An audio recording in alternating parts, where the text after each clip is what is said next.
Hello, everyone. Welcome to the second day of AECSD Virtual Conference. My name is Armand Milkumana. I'm the Secretary General of AECSD, and let me inform you that during the whole conference in the main virtual hall where we are, the function of simultaneous interpretation from Russian into English is available to you. You can use the interpretation by clicking on the globe icon in the lower Zoom control panel and selecting the required language.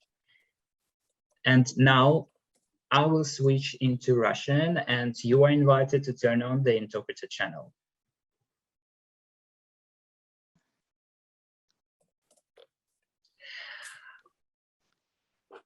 Здравствуйте, уважаемые участники. Hello, dear participants of the first virtual AECSD virtual conference, and we are happy to welcome you on day 2. I'm the secretary of AECSD, and I'm going to facilitate our conference today like I did yesterday. And we do hope that you liked our day 1. And before we start, I'd like to remind you of some technical peculiarities. We're using the Zoom platform. I hope it is familiar to everyone, and throughout the entire conference, there will be simultaneous interpretation from Russian into English and from English into Russian. You can choose the desired language by pressing the globe sign at the bottom of the screen. Besides, you can turn on your video camera and mute or unmute yourself. Kindly note that your microphones and videos should be off if you do not want to ask a question live. You can also use the chat box to ask questions, to let us know about technical challenges, to share your contact details, or to greet all the participants. During our conference, there will be polls.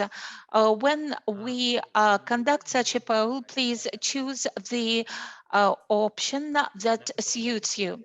As far as our distinguished speakers are concerned, we kindly ask you to stick to the timeline allocated. And in the course of our panel discussion, if there are any questions, you can use the raise your hand function, and we'll invite you on air to ask your question, or you can write your question in the chat box, and we'll ask your questions at the end of the respective session. A few words about our program. You can find our program on the AECSD webpage. We'll talk about our association. Then we'll have a coffee break, and during the coffee break, you can visit breakout rooms and talk to representatives of our members. In the breakout rooms, there is no simultaneous interpretation function. After the coffee break, we'll talk about the modern trends and harmonization of the Eurasian Economic Union trends and harmonization of banking and securities markets reform. And besides, we'll give an opportunity to our participants to communicate with each other in a free format. Actually, we arrived at a conclusion that when we hold online meetings, there is but very little opportunity to chat with each other on a personal basis, interpersonal basis. So that's why we've provided this breakout room function for you to take advantage of. Please allow me to hand over the microphone to the person who is at the very who stands at the very root of AECSD. I'm handing over to Boris Cherkassky, who will be our moderator. Boris, thank you very much. Our session is called cooperation among AECSD members, prospects and barriers. And this is what we are going to talk about. I'm happy to see all of you here. It would be even a bigger pleasure if we meet face to face. I do hope that we'll be able to talk to each other face to face and not virtually and in breakout rooms. But we are grateful to our hosts for the opportunity to hold this efficient interaction. I'm very grateful to all of you who have agreed to take part in our panel discussion today. Please allow me to introduce all the participants. ACG. CSDC, это, если кто не знает, это центральный депозитарий Китайской Народной Республики, депозитарий клиринговая организация, а ACG – это Asia Pacific. For all of you who do not know it, ACSG is the Asian and Pacific CSD group.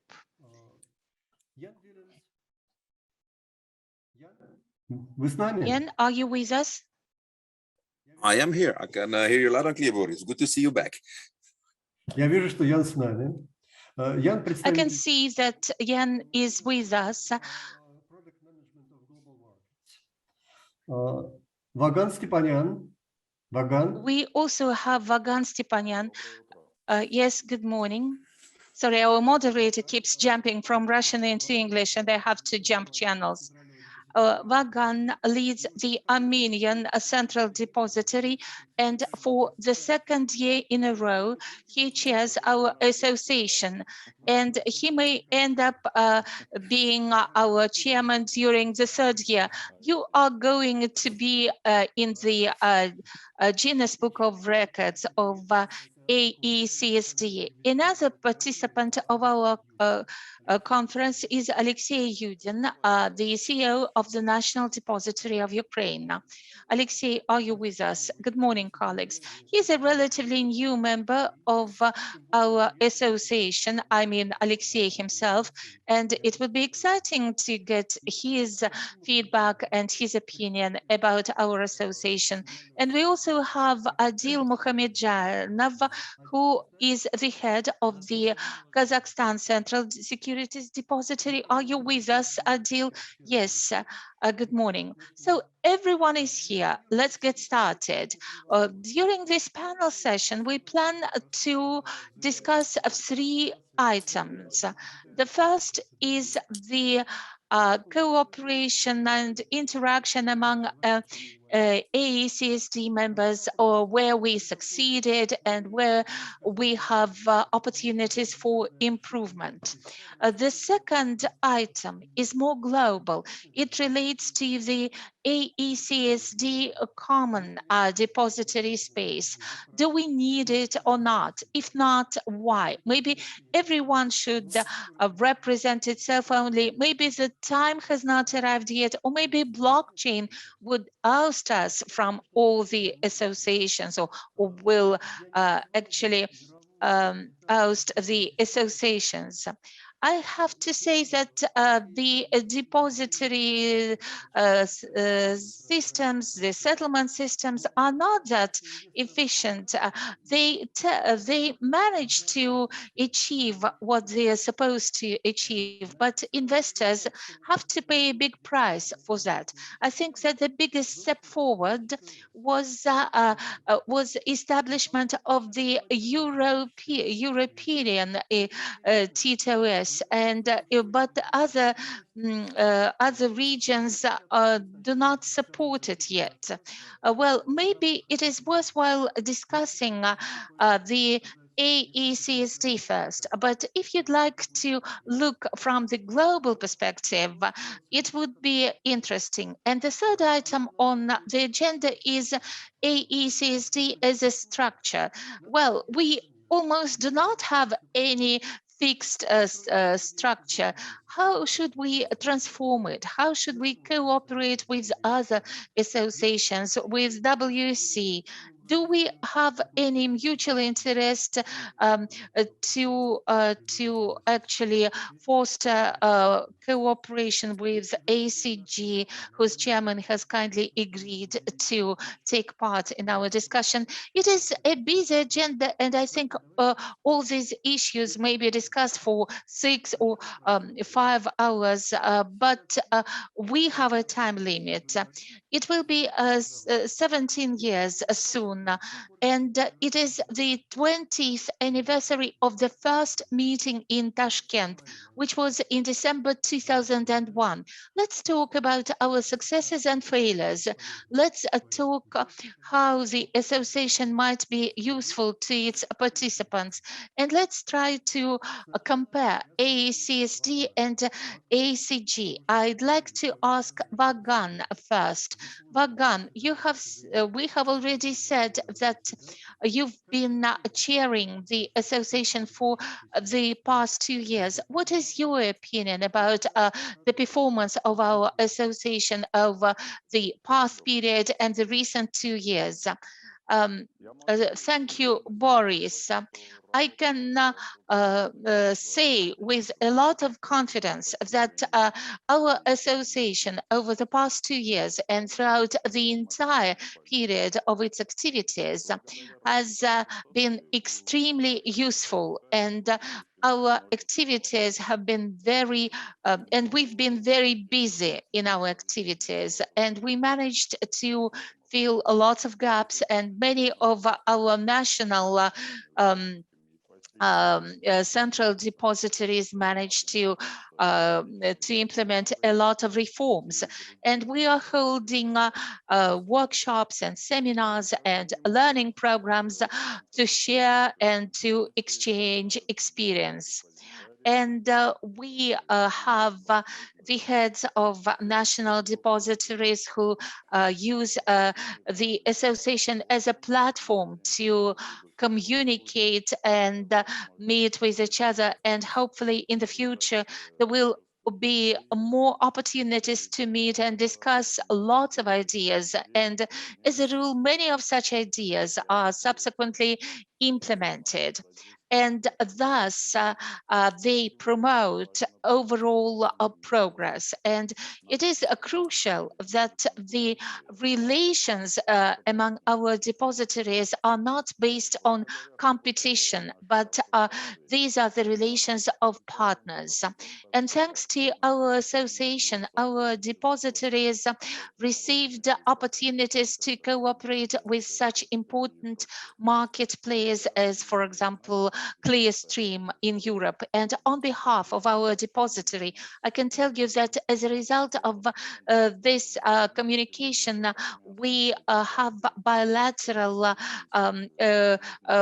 opportunities provided for Armenian investors. And we do welcome this fact that the association managed to attract and engage such major organizations. And we need to move on and make sure that we have as many other leaders on board as possible.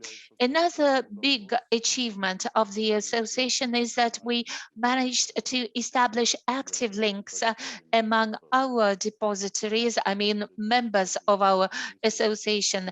And the strength of such links depends on the demand in specific markets. I can give an example relying on our own experience. Thanks to the proactive stance assumed by the association, there is an active cooperation between the Armenian National Depository and the Russian National Settlement Depository. We managed to arrange a cross-listing of bonds issued by an Armenian investor at the Moscow exchange.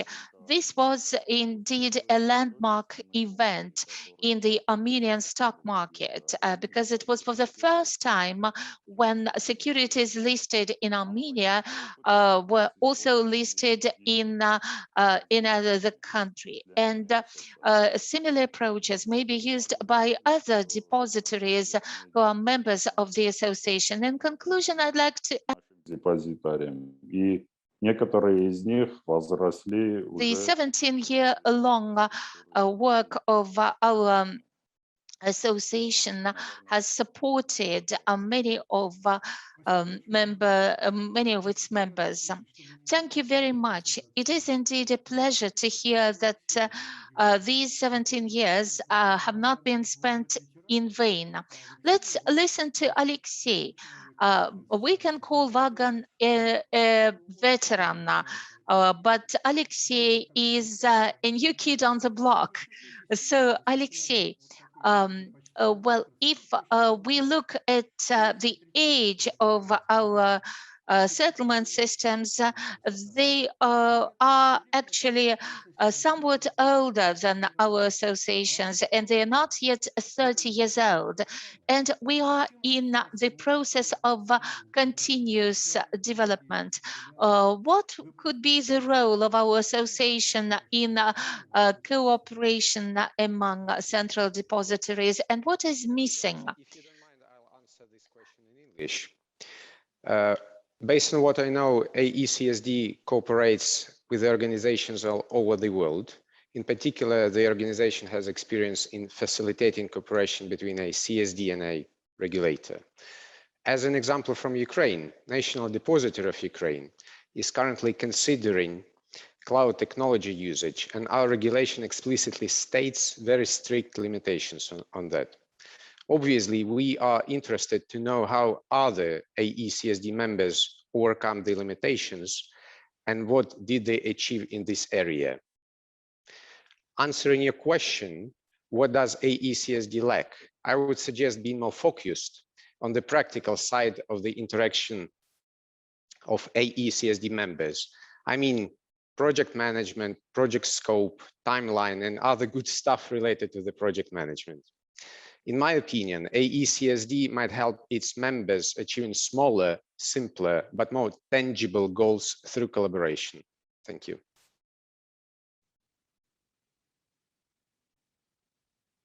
Спасибо, Алексей. Thank you, Alexei. Well, Mr. Dai, are you here? Hello, everyone. This is Alina Liu from the ACG Secretariat. First, I have to say sorry because Dr. Dai is currently held by some other urgent arrangement and he's on his way. So here I would be on his representative to participate in this panel discussion, and Dr. Dai will join us later. But will you answer question instead of Dr. Dai, or we shall wait for him? Will you answer our questions on behalf of Dr. Dai, or shall we wait for him? Yes, I can answer the questions on behalf of Dr. Dai, and he will probably answer the following questions himself later. Okay, thank you. Okay, thank you. So I'll ask. Which was for Dr. Dai. Mr. Dai, Miss, I don't know your name, unfortunately. Unfortunately, I don't know your name. Thank you for participating in our discussion. 3D-PT ассоциаций ACSD и ACG ближе всего к по организационной структуре. Не могли бы вы нам рассказать, как организовано? Compare the activity of ACSD and ACG.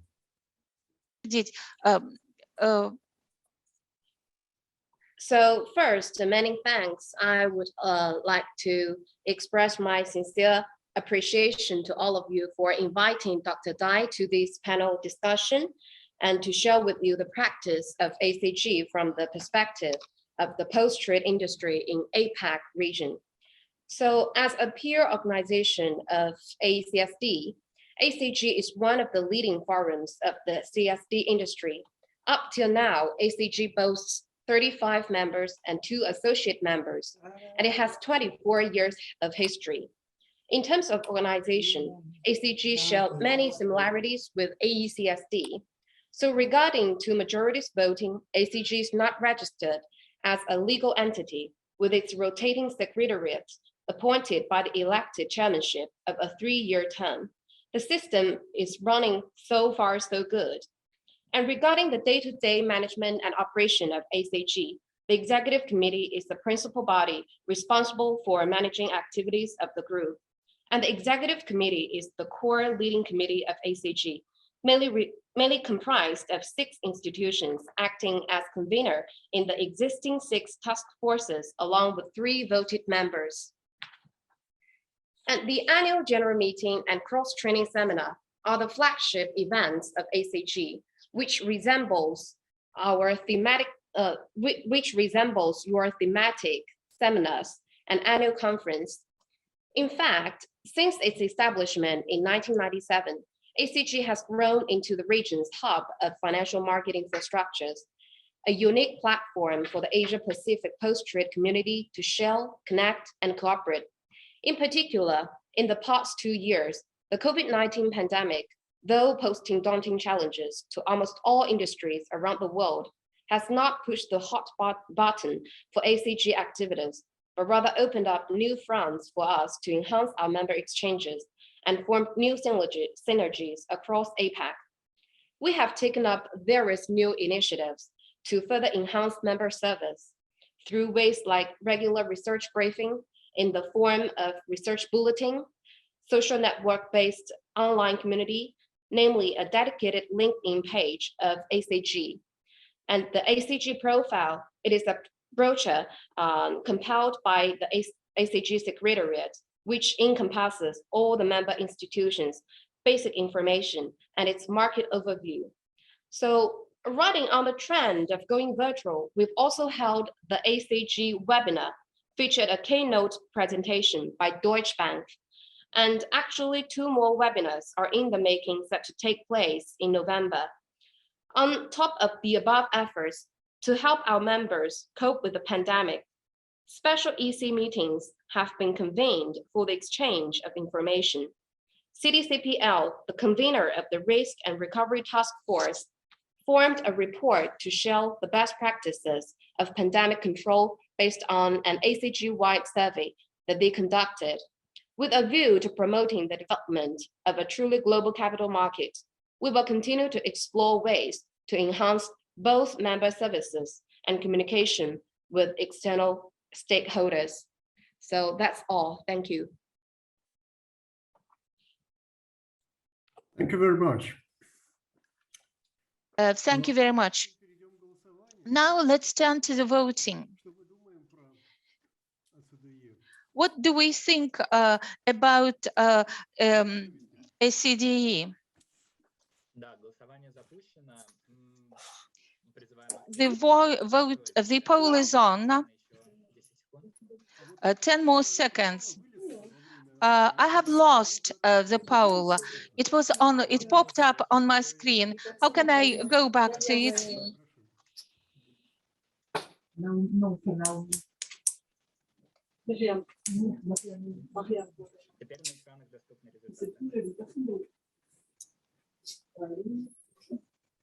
You can see the results on the screen.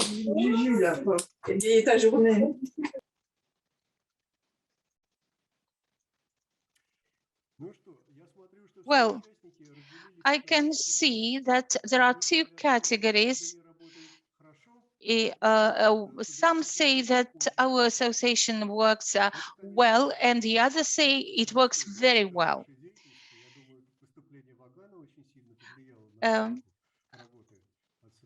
I think Vagan's comments were very instrumental in this. Colleagues, we have another question. We know that all our depositories have learned how to service national markets. But when we talk about international transactions, we immediately face problems. And it is a problem of the entire global community of depositories, and various markets are facing this challenge. And of course, international central depositories and global global custodians manage to tackle this issue. And there is a high interest that is excited towards the European settlement system that enables central depositories to efficiently conduct cross-border transactions. Should we think about setting up a similar entity as a part of AECSG CSD, or maybe we don't need it? We've been told for 10 years that blockchain would destroy us. And I'd like to start with Jan. Jan, can I start with you? I think there are two questions. Yeah, no problem, Boris. First of all, thanks a lot for inviting me once again at your conference. It's really good to see everyone back. It brings back very fond memories from the first time in 2007 that I participated over all the years, and I'm really looking forward next year, hopefully, to be physically back with everyone. But anyway, thanks a lot for the question. And but Jan, maybe you listen to the question. Jan, maybe you would listen to my question before you answer it. And no, I got your question, Boris. Don't worry. And the question is, there are two questions to you. The question is, there are two questions for you. Well, the European organization was established with a lot of difficulty, and it seems to me that AECSDs were not great supporters of the project. Is T2S efficient or not? And the second question is, what do you think about the possibility of creating other regional settlement systems? What would be better for Clearstream in the CSD region? To establish correspondent relations with each CSD or interact otherwise? What do you think about it? Good, perfect. I will first tackle your first question and give a bit of background on T2S and about what happened, how we got there, and now in 2020-21, whether we can call it a success. As we know, the whole T2S unified European settlement platform took nearly a decade in the making and has cost potential and substantial capital from all the European CSDs combined. But with the hindsight now in 2021, we can say, yes, I mean, it was really, really worth the efforts. It has stood the test of time. I mean, if we saw, for example, last year at the height of the start of the pandemic crisis with massive European capital market transaction volumes, where we had peaks that we would not have foreseen even after the financial crisis of 2008, the European joint settlement platform was perfectly able to process. We had never had any glitch. So it was basically that asset test that the market needed. Now, of course, it's the project is halfway. It tackles mainly on the settlement part. Everything which is related to the asset servicing part of European securities remains done locally. But anyway, when we see that the security that settling through central bank money provides to market participants, it is a fantastic, risk mitigation factor that has been now built in European capital markets. We got there and we were able to do it after 10 years, because prior to the implementation, there has been a lot of harmonization work that took place. All the European countries kind of had to align some of their post-trade and regimes and their settlement processes to align them as maximum to each other. So you talk there about harmonization of a T+2 environment, harmonization of the concept of settlement finality. So yes, that work was very good because it provides clarity to all the market participants. Now, whether you are heavily involved in transactions on the Spanish markets, you can basically say that, okay, and in general, the trade flow, the funding flow is very similar to the German market or the French market. So the word harmonization is very important there. And that harmonization was possible because on top of it, you had an institution called the European Central Bank, who was making sure that there was a certain degree of discipline amongst all the European legislations. And T2S was also possible because at the end of the day, there was a single European currency. So you really need to take those elements into consideration. Is harmonization on a legal point of view, harmonization in processes, and then a single currency that makes it all possible. Were the CSDs in the beginning reluctant? Yes. They were trying to see where the added value should be. They had to give away a certain aspect of the business to the European Central Bank. But on the other hand, it has allowed the European CSDs as well then to, because the settlement part was somehow outsourced to someone else, to start really focusing on added value services.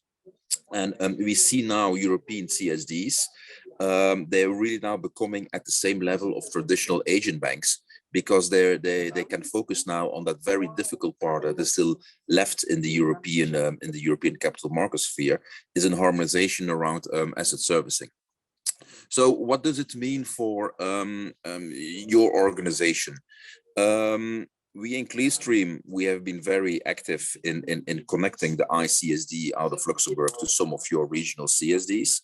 We offer now connections to the Kazakh market, to the Ukrainian market, Georgian and Armenian markets. But these are all stories in itself. I mean, it's very difficult for us to replicate what we've done in country A, to do exactly the same in country B, just because that harmonization aspect today is not there. We're talking each time about very different legal environments, different currencies, different conceptual environments about things like settlement finality, corporate actions, and so on and so on. So today for us, it's in the markets when we enter, we basically each time need to start from scratch, and it's very difficult to leverage on the experience that we had in other markets. Nonetheless, it doesn't stop us to move forward. But any T2S-like concepts that the organization would like to push for in the Central European, Central Asian region will have to start with an harmonization effort that has to be driven on a regulatory level and not on a central securities depository level. Because we have seen in Europe, it has not been the CSDs who has been driving the T2S. It has been more on the policy and the political level that impetus have come. And that's just one of the inherent benefits of the European Union and the central bank, who were able to push that down. In your regional context, I think that will be a bit more of a challenge. So I hope, Boris, that kind of responds to your two questions. Sorry, someone's microphone is on. A woman's voice keeps talking into the microphone. Thank you very much, Jan. It's an interesting point of view, and I think it is very fair that integration and harmonization cannot start with the central depository.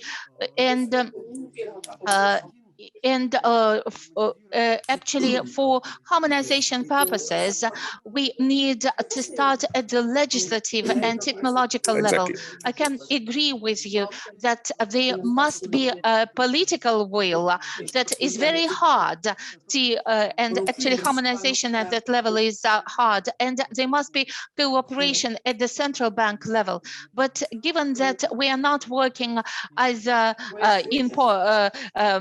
in politics or in legislative bodies, then maybe we should keep doing these small steps as central depositories to promote this idea. Maybe one day this will influence us. You know, actually, steady and slow wins the game. Exactly. I'm fully agree with you, Boris. No. Спасибо, Ян. Тогда давайте продолжим. Thank you very much. Now, I have a question to you, Adil. What do you think from the perspective of Kazakhstan and the Kazakhstan Central Depository? do we need such depository structures, and should we start talking, creating such structures at in the AECSD space, or should every central depository tackle its own agenda? Thank you very much. I'm strongly convinced that the AECSD members should not but be involved in the globalization process, and we are affected by globalization. If in the past we could do a lot of things at the national level, whereas now the primarily task is to start a very active collaboration among national depositories, and generally for integration purposes, whether we are talking about stock exchanges, depository or clearing systems, I think the major prerequisite is synchronization and further harmonization. What we have just heard from Jan Williams, harmonization of legislation, and we do support AECSD initiatives and joint research and consultations to integrate our central settlement depositories infrastructures, and we welcome experts from AECSD and from the European Union as a most efficient mechanism to enhance integration processes across our region.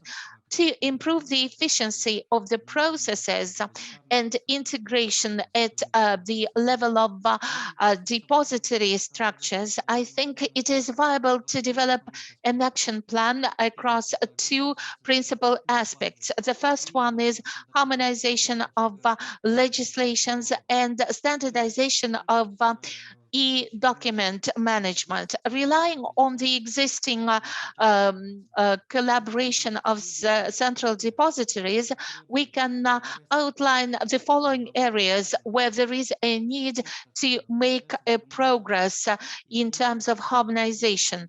And these are the areas, and harmonization in these areas is due to improve the efficiency of integration processes. And I'd like to primarily highlight corporate governance. Currently, among AECSD countries, there are different standards related to issuers disclosure, collection of information on beneficiary owners, and there is a need to find a common denominator. The second area that requires harmonization is actually accepting securities for servicing. In some countries, there are certain restrictions imposed that have to be discussed. The third important area for harmonization is tax administration. And currently in AECSD countries, there are different approaches to taxation, to actually different approaches to withholding taxes and other matters. Besides, there is other important area, which is decentralization of settlement systems and lack of the settlement finality principle. And there are some examples when settlement and depository systems do not have this principle of settlement finality. Besides, there is another important area, which is the e-document management. In most cases, there are paper documents, there are no single channels or standards for services. There is a lot of effort focused on automation, but there is a lot of progress to be made. And once again, harmonization of legislation that governs the activities of depositories, which is a must, and unfortunately this is not yet done. Another important area is development of recommendations for each specific country which is a member of the AECSD for further integration of our processes, work processes, because there are specific features in each country. There are legislative differences, and this is where there is also a need for a lot of alignment and harmonization. And as part of this effort, cooperation of AECSD and the European platform to collaborate, to talk to legislators. And I think that no progress would be possible without a close collaboration with the government, in particular as far as the stock exchange market is concerned, because the bucket stops there. The legislators decide. And actually to adapt technological and regulatory standards to there is a need for initiative on behalf of national regulators. And to cut it short, the answer is yes. I believe that it is the right time, and the timing is great, that the original central depository structures will face this harmonization agenda to find a common denominator covering the areas I've mentioned. Thank you. I hope I have answered your question. Thank you very much. This was an excellent answer to my question. And it seems that in the things that you have mentioned, there is a very good development logic. We need to set ambitious goals, gigantic goals that are not achievable at the moment. But as we move towards these goals, we need to achieve smaller ones that would bring us closer to harmonization in this common space. I think you've developed a very good action plan. And I'd also like Alexei about what he thinks about it, whether such structures need to be created, or maybe we should become members of TTS. Well, first of all, I'd like to reiterate on what Jan said. So TTS forced justification, the regulations, and aligned the infrastructure among the EU countries. So it is important to note that the currency for EU countries was and is the same. It is quite different to AECSD members. In theory, it might make sense for Ukraine joining T2S in case Ukraine would join the European Union, but it will not definitely be the only system Ukraine requires to be part of in terms of the international settlements. I think that the landscape of the global post-trade infrastructure is defined by the capital flows and the efforts of the counterparties to lower the expenses associated with those flows while competing with each other. Thus, I think that the convenience rates and the local regulations, most important thing, I believe, are defining the way international settlements are executed. So I barely believe that having different currencies, different regulations, it will be possible to create common regional post-trade landscape in the foreseeable future.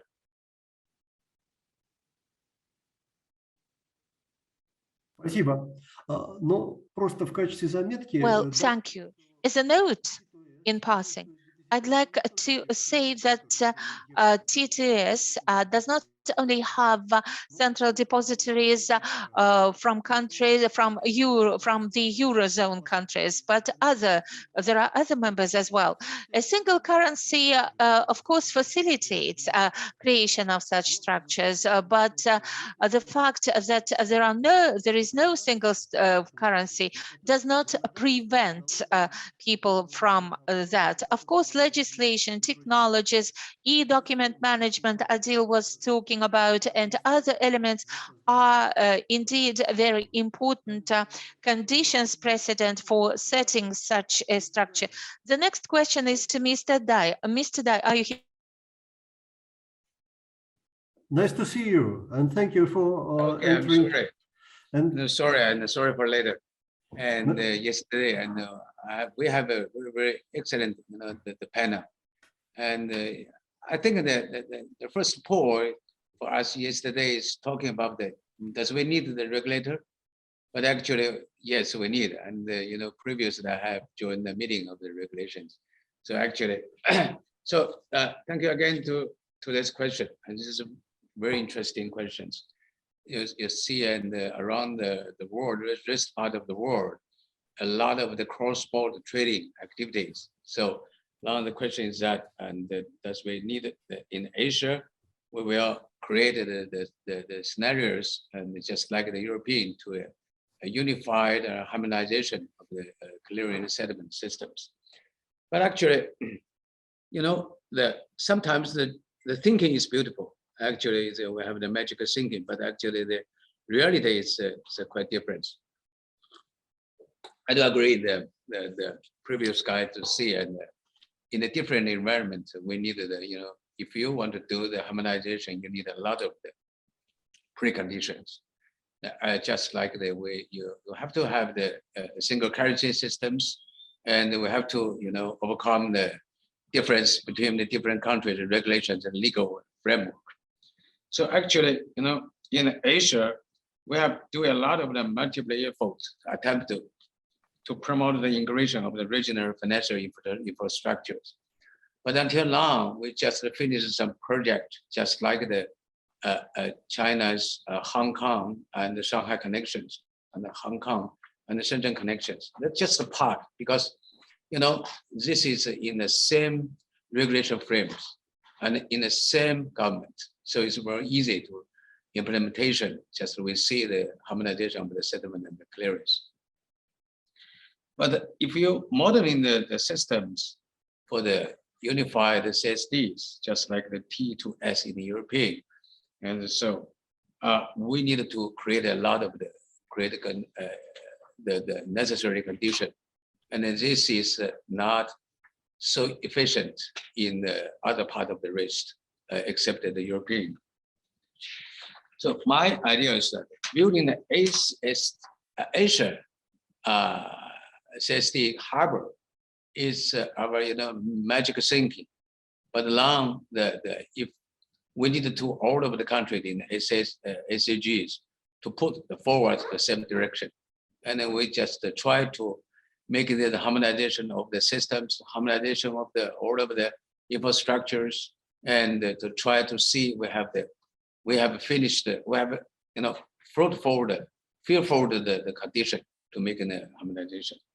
And as a matter of fact, some leading exchanges in the world have already made some attempt to apply the DLT. Just this is the leading technologies. Yesterday we were listening to the Monica and Matthias, and has a wonderful presentation about how do they use the DLT technologies.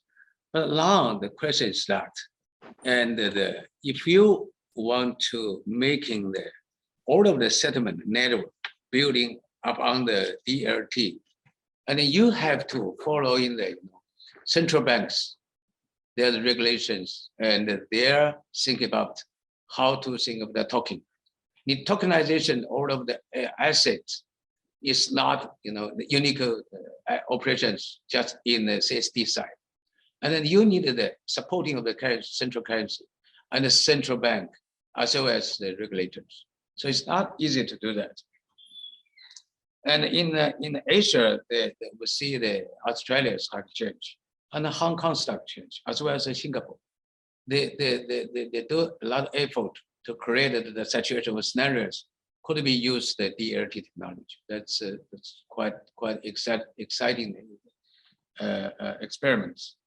But however, if you take more to the ground way of thinking, the starting from the reality, the matters in Asia can have the different stages for the different stages of developing different capital markets, and we still have the quite different currency systems and quite different regulation framework. So it's not a legal compliance requirement is still the obstacle to us. And to take China as example, committed to the 2 ways open to globalization of the Chinese global market, just I mentioned, when connecting the inner part of the Chinese capital market with the Hong Kong capital market. But we just do this between the inner part of China and the Hong Kong, not extending to the European or some other ways. And so actually, we adopted the more flexible manners of both sides of the infrastructure linkage.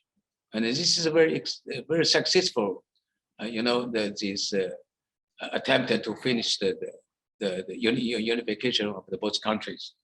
And with the related limited investment ban beside. And we have to launch the maybe HCL, whole circulations, use maybe some part in the DLT technologies to finish that. But until now, we're just making the first step. And in the futures, more effort we need and the more cooperation we need between not only the AECSDs, but also from the Thomas Murray and the SWIFT, as well as all the many other ratings of the local government. And so I do think harmonization is a very good ideas to do that. But now we didn't have all of the necessary conditions to finish that. So this is a way we're still to try. We're still to focus our energy and focus attention to this direction. So thank you so much for your questions. Thank you. Thank you, Mr. Dari. Thank you, Mr. Dari. Now, our poll.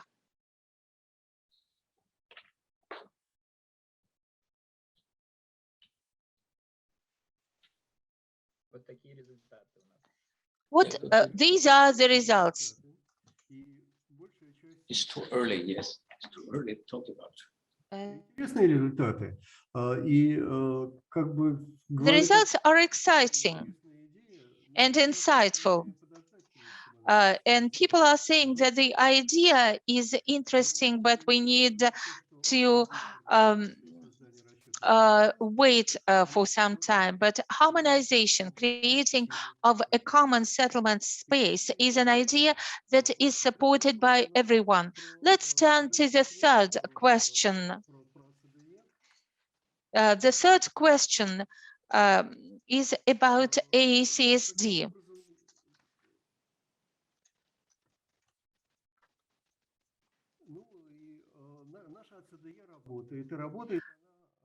AECSD is working on the basis of task forces. When we set it up in late 2004, we proceeded from an assumption that there would be no legal entity, no fees payable, no full-time employees. The chairman would be appointed for 1 year. And I think that at that point in time, it was optimal.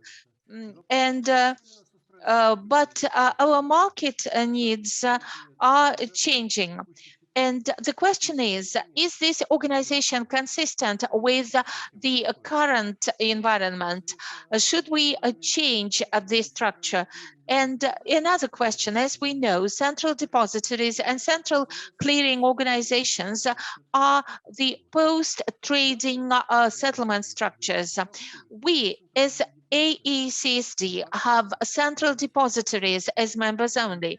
Isn't it the time to invite clearing organizations to become members of our association? And I'd like to start with Alexei. Alexei, you joined the Ukrainian National Depository but recently. What can you say about the cooperation between the Ukrainian National Depository and AECSD?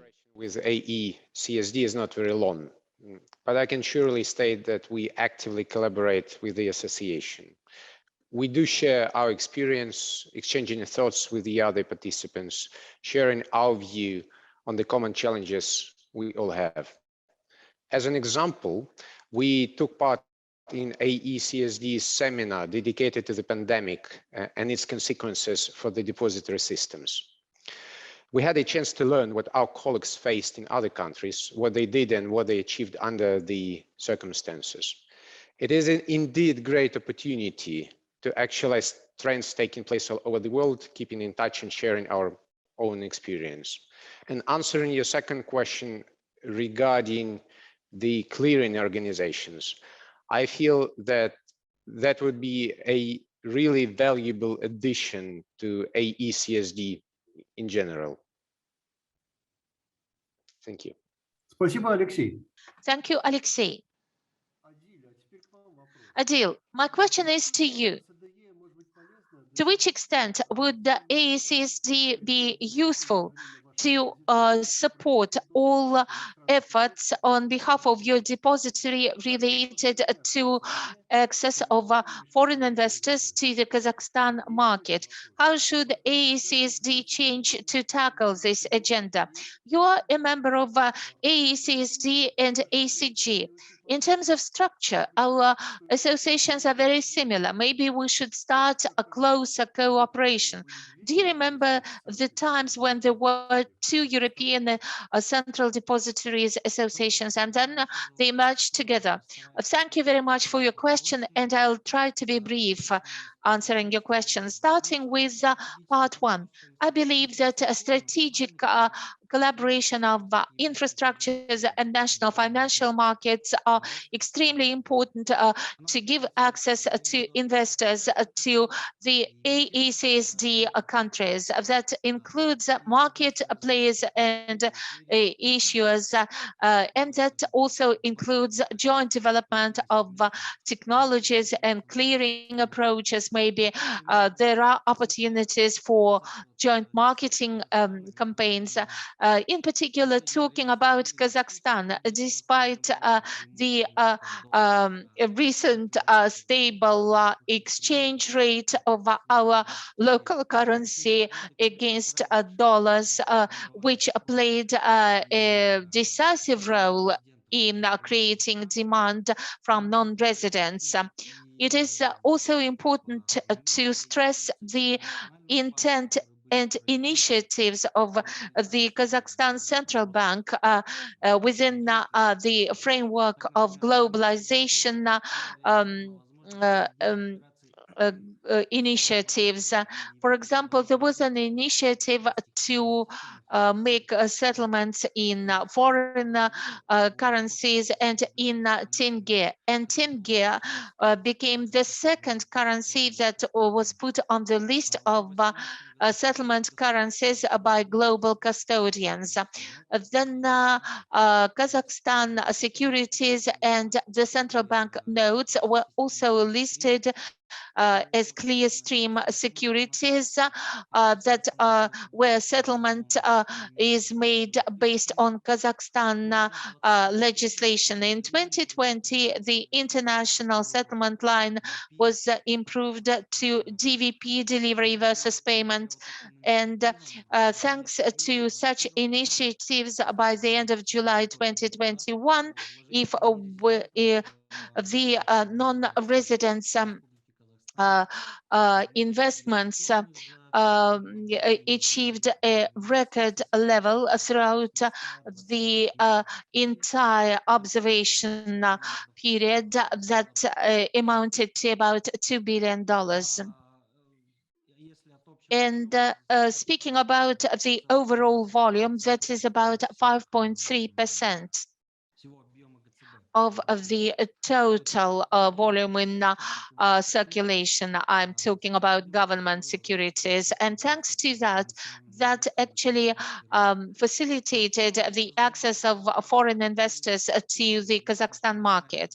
Speaking about setting up a global settlement infrastructure, it should start with setting up regional clusters to improve the efficiency. It is viable to consider setting up a regional intermediaries, and that would give an impetus to the development of regional securities market, redistribute liquidity, and alleviate the dependence of national economies on short-term bank loans.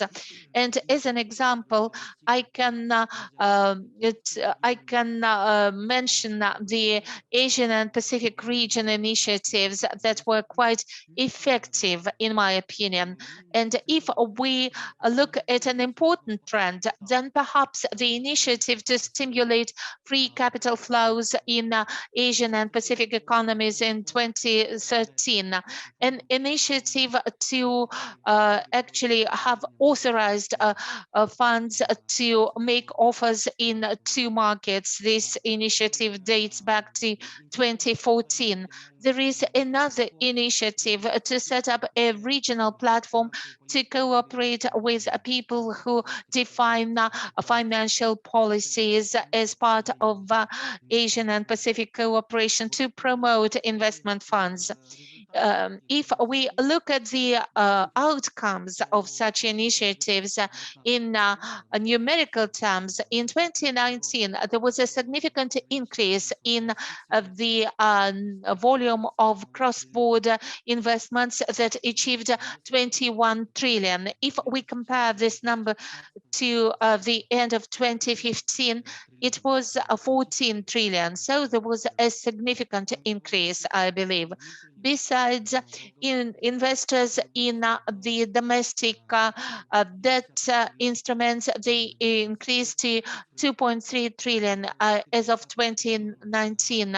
And in 2015, it was 2.4 trillion. And as an example, the initiatives that have been implemented can be studied, and from the perspective of what could be applicable within the AECSD.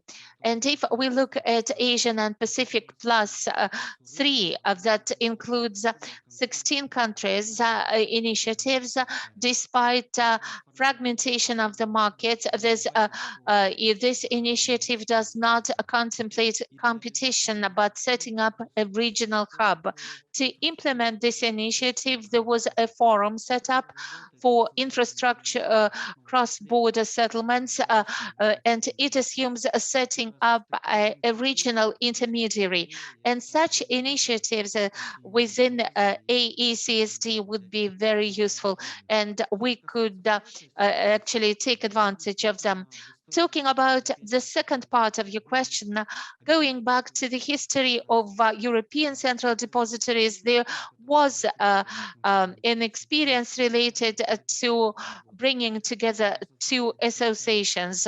In 2005, the Association of Central and Eastern Europe announced its merger with the other association. In our case, in my opinion, closer cooperation between regional central between within the framework of AECSD among CSDs would be extremely useful, including setting up a regional settlement hub.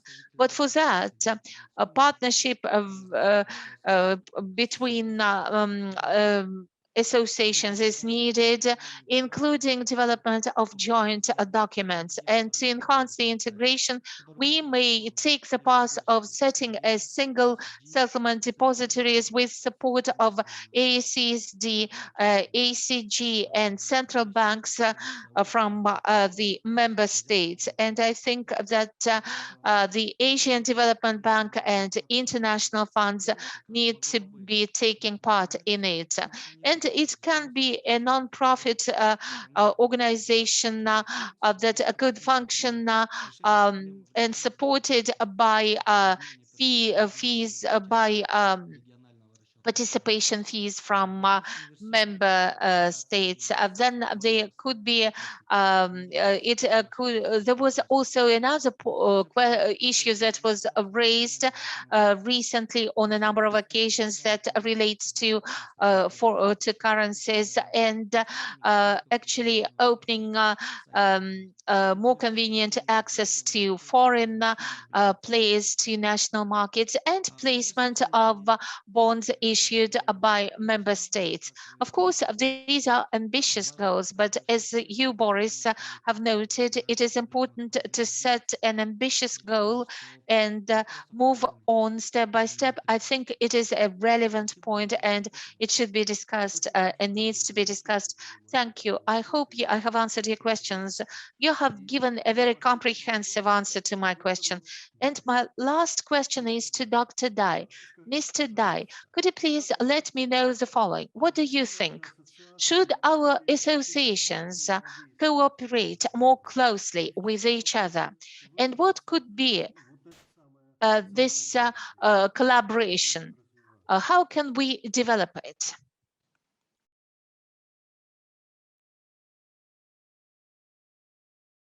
Just open.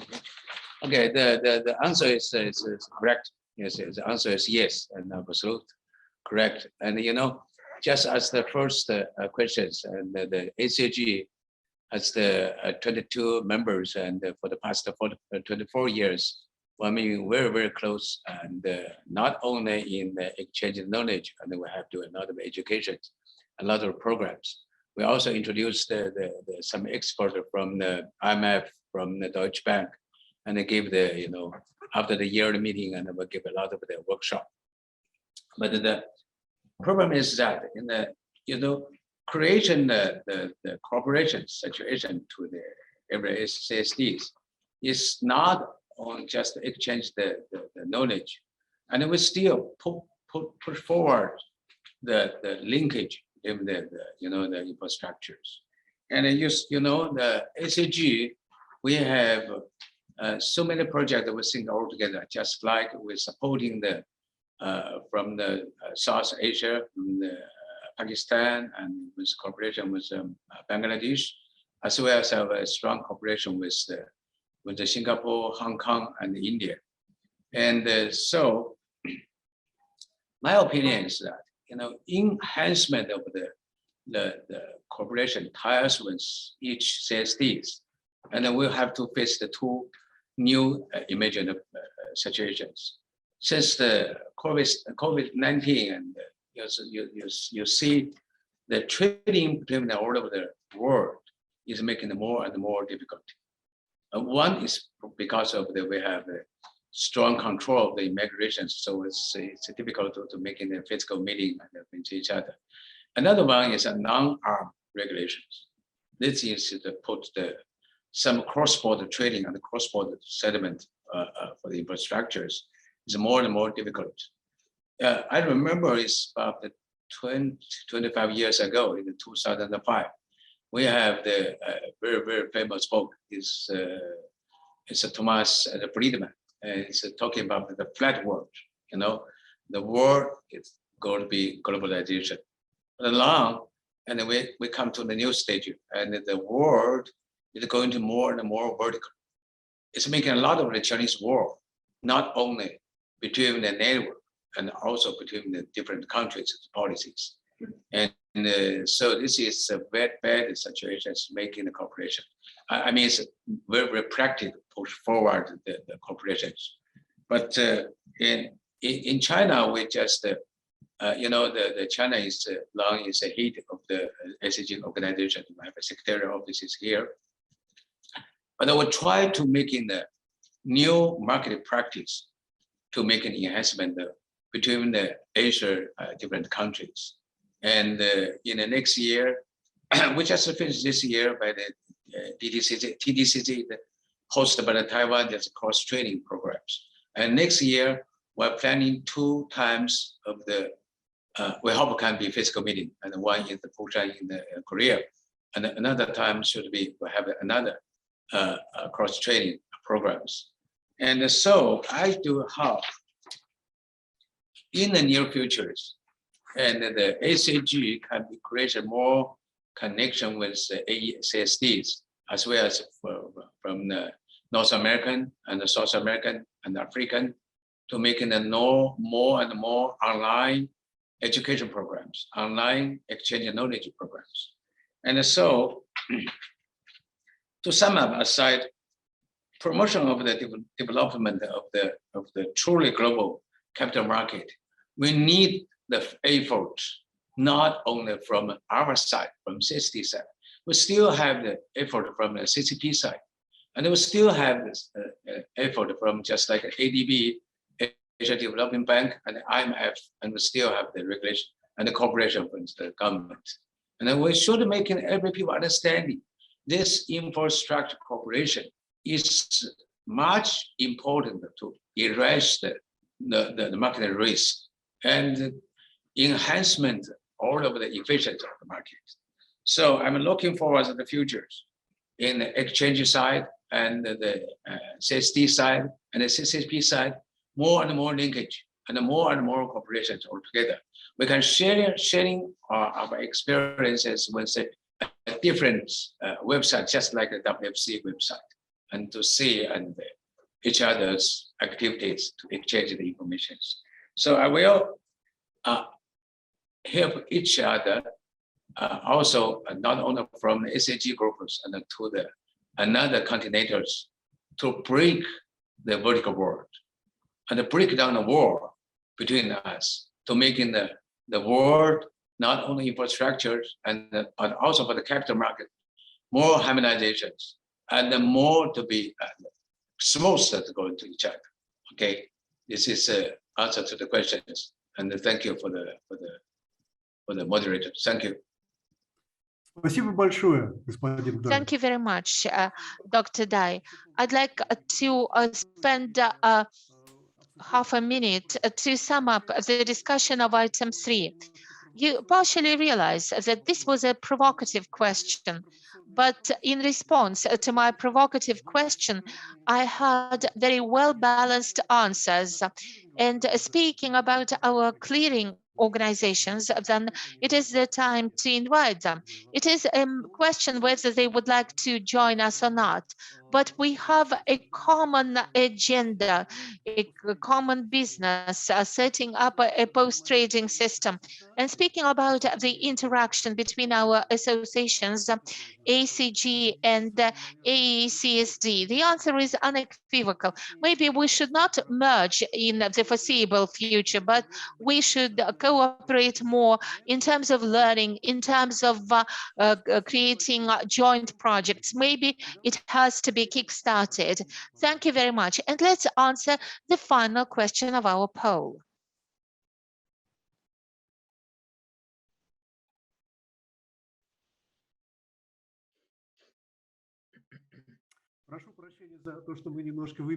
Thank you very much for actually exceeding our time limit.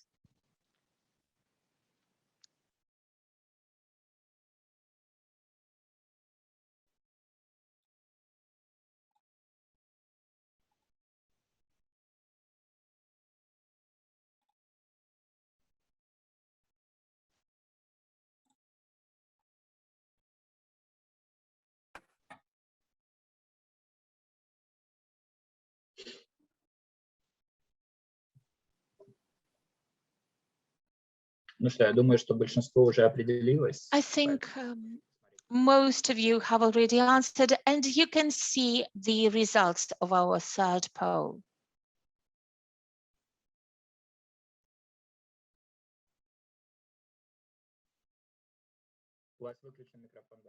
Your microphone is muted. Well, the moral is nobody wants to change anything, just to do it better a little bit. As an answer to the question, If in late 1940s people were asked how to make copying better, they would say we need a better copying paper and we need a better typewriters. No one would have mentioned Xerox machines. Thank you very much for your great answers and for your participation. Thank you very much, Boris. And thank you very much to all our panel session speakers. It was exciting to hear how AECSD should and must change. Ladies and gentlemen, I suggest that we break for coffee. And during this coffee break, you can refresh yourself, pour a cup of coffee, and in the main room we'll have our sponsor videos, and we invite you to our sponsor breakout rooms. We thank our sponsors, the National Settlement Depository, the Armenian Central Depository, and Percival for providing the materials. I'd like to remind you that there will be no simultaneous interpretation in our breakout rooms. We're waiting for you in 10 minutes to resume. Thank you.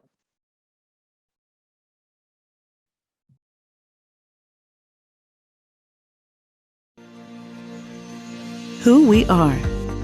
We are a diverse group of the central depositories from all over Eurasia, joined by common goals and values, and aimed at building our future through cooperation. Հարգելի գործընկերներ, սիրելի հյուրեր եւ ընկերներ, սիրով ողջունում եմ ձեզ Արևաշատ Հայաստանից։ Ցավոք այս տարի նույնպես ստիպված ենք մեր հանդիպումն անցկացնել այս ֆորմատով, բայց վստահ եմ, որ այն որևէ կերպ չի ազնի մեր կոնֆերանսի էֆեկտիվության վրա։ Այնպես որ բարի գալուստ, բոլորիս հաջողություն։ Добрый день, коллеги! Приветствуем вас из Республики Беларусь. Желаем вам успешной двухдневной плодотворной работы на конференции. Увидимся. Всего вам самого наилучшего. Қайырлы күн. Баршаңызға Қазақстаннан сәлем. Сіздерге 2 күндік конференцияға қатысуда сәттілік тілейміз. Көріскенше. 2021년도 유라시아 예탁결제회사 협의회 영차 총회를 개최를 진심으로 축하드립니다. 내년에는 건강하고 밝은 모습으로 직접 뵐 수 있기를 희망합니다. Кутмандык нигездеги менен Кыргызстандын борбордук депозитарийине ысык салам. Конференцияга ийгиликтүү катышууңузду каалайбыз. Саламатта болуңуздар. Уважаемые коллеги, дорогие друзья, Национальный расчетный депозитарий приветствует вас из Москвы. Желаем вам успехов, благополучия и процветания. سلام از تاجیکستان به همکسبانم از اساتید محفوظ ها و شما ثمرات گذراندن مجلس салоне را تمنا дорам. Добрий день! Вас вітає Національний депозитарій України. Я, Олексій Юдін та команда НДУ з нетерпінням чекаємо 17-ї міжнародної конференції Асоціації центральних депозитарів Євразії.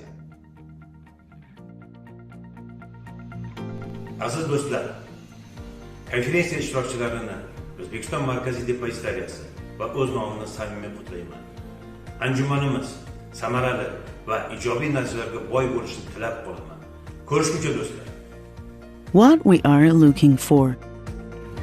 We strive to create a common depository space for all our members by assisting harmonization, standardization, and proliferation of knowledge. We support our members in establishing new links among each other, developing advanced products, and reforming their markets.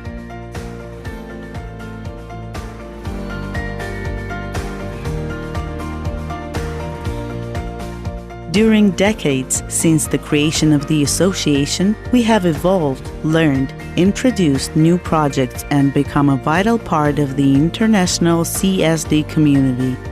We have expanded the scope of our events, established a network of cooperation with our partners, both within and outside Eurasia.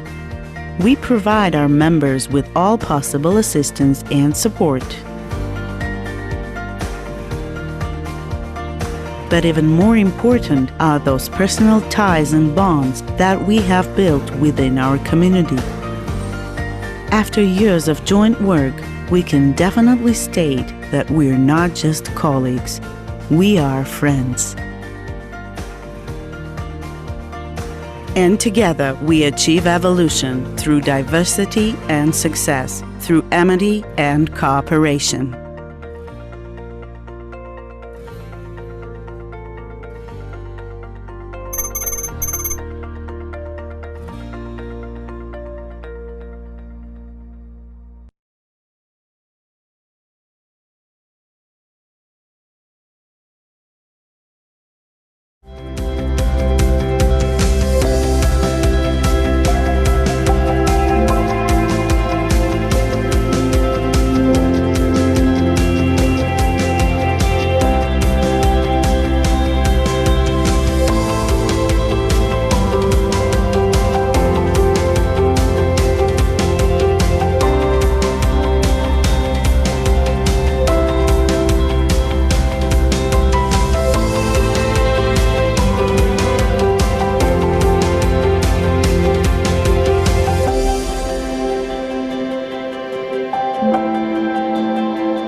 The CSD is the central depository in the Republic of Kazakhstan.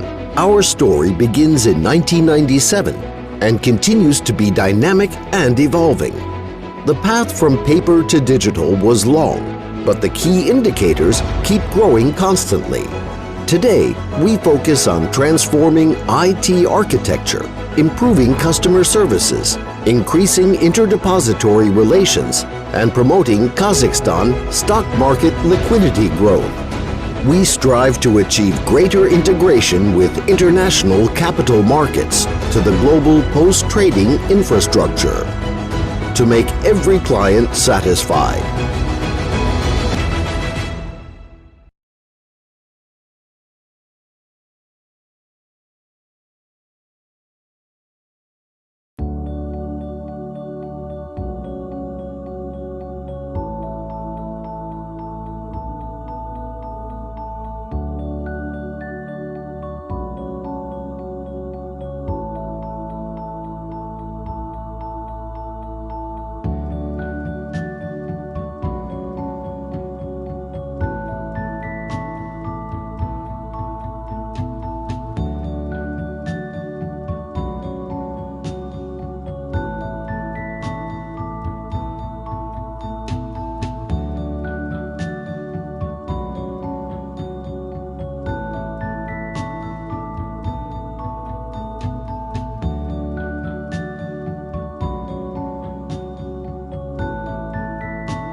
Who we are.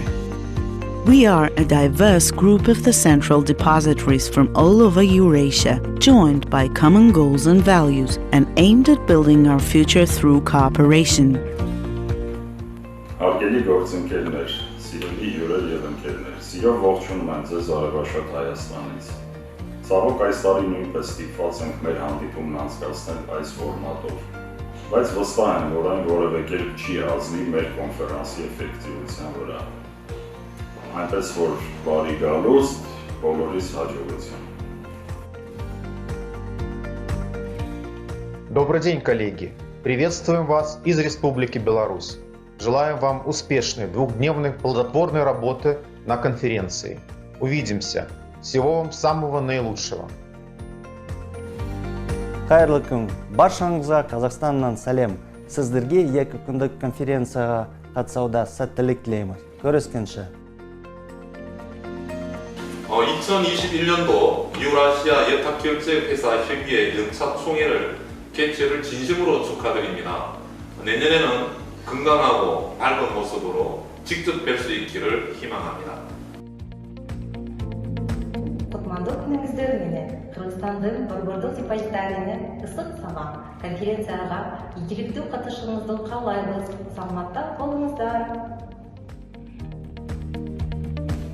Уважаемые коллеги, дорогие друзья, Национальный расчетный депозитарий приветствует вас из Москвы. Желаем вам успехов, благополучия и процветания. سلام از تاجیکستان به همکسبانم از اساتید محفوظ ها و شما ثمرات گذراندن مجلس سالانه را تمنا дорам. Добрий день! Вас вітає Національний депозитарій України. Я, Олексій Юдін та команда НДУ з нетерпінням чекаємо 17-ї міжнародної конференції Асоціації центральних депозитарів Євразії. Aziz do'stlar, konferensiya ishtirokchilarini O'zbekiston Markaziy depozitariyasi va o'z nomimdan samimiy qutlayman.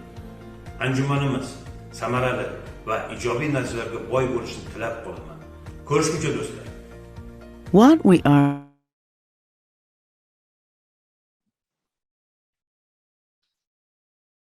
Уважаемые гости конференции, прошу возвращаться. Dear guests, kindly come back to the main conference.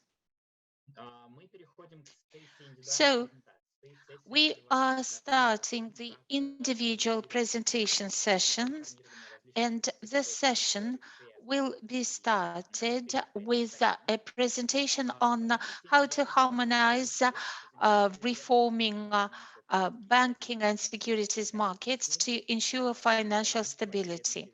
Please allow me to invite Alexey Krasinsky, Deputy Director, Department of Financial Policy, Eurasian Economic Commission. Colleagues, good afternoon. I'm happy to welcome all of you, and I'm very grateful to the hosts and sponsors for the opportunity to take part in this event. And I'd like to speak about the integration in the financial market of the Eurasian Economic Union, because there is a lot to share and we have quite global plans and objectives. This year, we marked the 7th anniversary of the Eurasian Economic Union Treaty. This is a short time, but we managed to set up a pretty streamlined architecture of normative regulation to achieve the goals that we are facing and the goals of the treaty in particular, and we are mostly interested in the financial market, in the common financial market. And this will be done based on 4 guiding principles set out in the treaty that we are currently implementing. The first one is harmonizing the requirements to use the activities and supervision of the common financial market to regulate the market participants' activities. The second is recognizing insurance, securities, and banking licenses. The third is uninterrupted provision of financial market services without setting up a legal entity. And the fourth is ensuring efficient administrative collaboration between member country regulators. On the one hand, we can take advantage of the potential associated with the markets that the member states have, and on the other hand, we need to protect investors and support financial stability, both looking at the Eurasian Union as a whole and separate states. And we have developed and are currently implementing the strategy of the common financial market. This is a meaningful and comprehensive document that lays the foundation for the architecture of the common financial market and cooperation models, both among its participants and financial market regulators. All issues that are related to administrative collaboration among regulators have been resolved to date, because we have an information exchange principles developed, including sensitive information exchange, and we are taking a step-by-step approach to implement all of the objectives set out in the treaty. Besides, speaking about the harmonization mechanisms and processes, there is a treaty on harmonization of financial markets legislation. And as part of the treaty, we have approved and are implementing a harmonization action plan, which is a pretty large document that has to be implemented by 2025.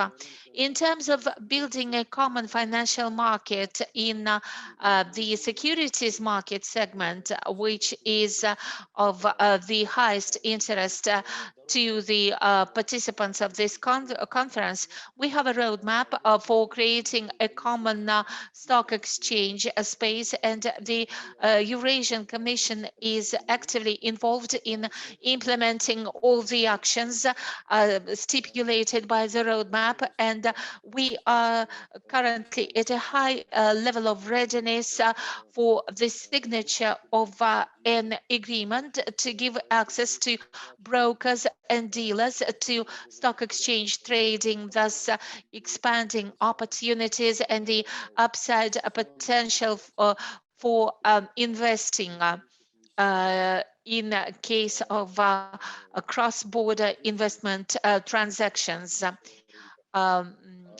by our financial market players. The second agreement is an agreement on the procedure for granting access to highly liquid securities to the markets of the Eurasian Economic Union member states. I believe that these two agreements may be signed in 2022. This is my optimistic forecast. And of course, it is interesting both for market players and for brokers and for other stakeholders to take account of securities and for other operations. This is a global challenge, and we'll have pilot projects to test and try the mechanisms and algorithms for building such a joint financial architecture in the financial market. And together with the regulators, we'll take a look at how to make it more convenient and more pragmatic when building a cross-border collaboration mechanisms, and define opportunities for further integration along these lines. In addition to the above, to the above roadmap to build a common stock exchange space, there is a whole list of action items related to the further development of the depository infrastructure, and the scope, the spectrum is pretty broad, and the mechanism is step by step, and we're going from the simple to the more complicated. At first, we'll analyze national laws, barriers, and restrictions that do not allow us to have this free collaboration among members of participants of the depository systems. Then subsequently we'll try to streamline collaboration among central depositories and building the algorithms for collaboration. And besides, there is a task for building technological and business processes that would make it possible to ensure maximum and functional collaboration among depository system participants. For convenience and minimization of financial costs that are incurred by cross-border transaction participants. And speaking about depository infrastructure, we'll consider opportunities and viability of creating a depository cluster at the national level. This is what was discussed during the previous panel session. Of course, it was an important, it is an important area for integration. And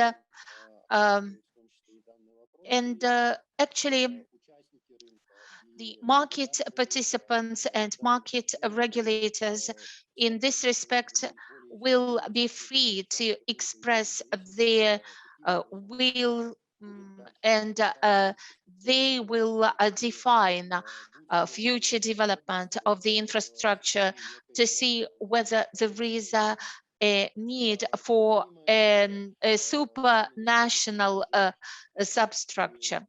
And as we speak, we are finalizing the agreement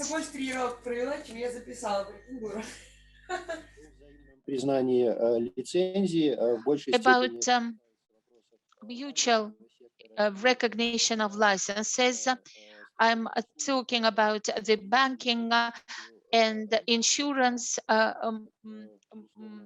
service markets, and banks as significant infrastructure elements will be some sort of a flagship way and trailblazers. And the first mutual recognition of licenses will be these supranational approaches when licenses would be standardized for unhindered activities in the neighbor states' financial markets, on the one hand, to protect the interests of the participants, and on the other hand, to support and ensure stability in the common market and in the member states' markets. Thank you. If you have any questions, I'll be happy to answer them. Thank you very much, Alexei, for covering such an important topic. Colleagues, I'd like to remind you that we can that you can ask your questions in the chat room or by raising your hand. Alexei, in your presentation, you have mentioned building a single or common space, and then you raised the point of setting up a single clearing cluster.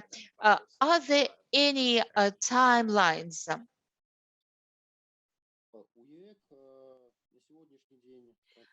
Well, as I've said, we have a clear legal framework that defines the phased out approach in the process of harmonization of legislation with respect to securities requirements, with respect to requirements to infrastructure organizations, and each subsequent step will logically result from the previous one. And this is related to depository infrastructure integration planned starting in 2023. But I believe that theoretically we can start addressing this and implementing as early as next year.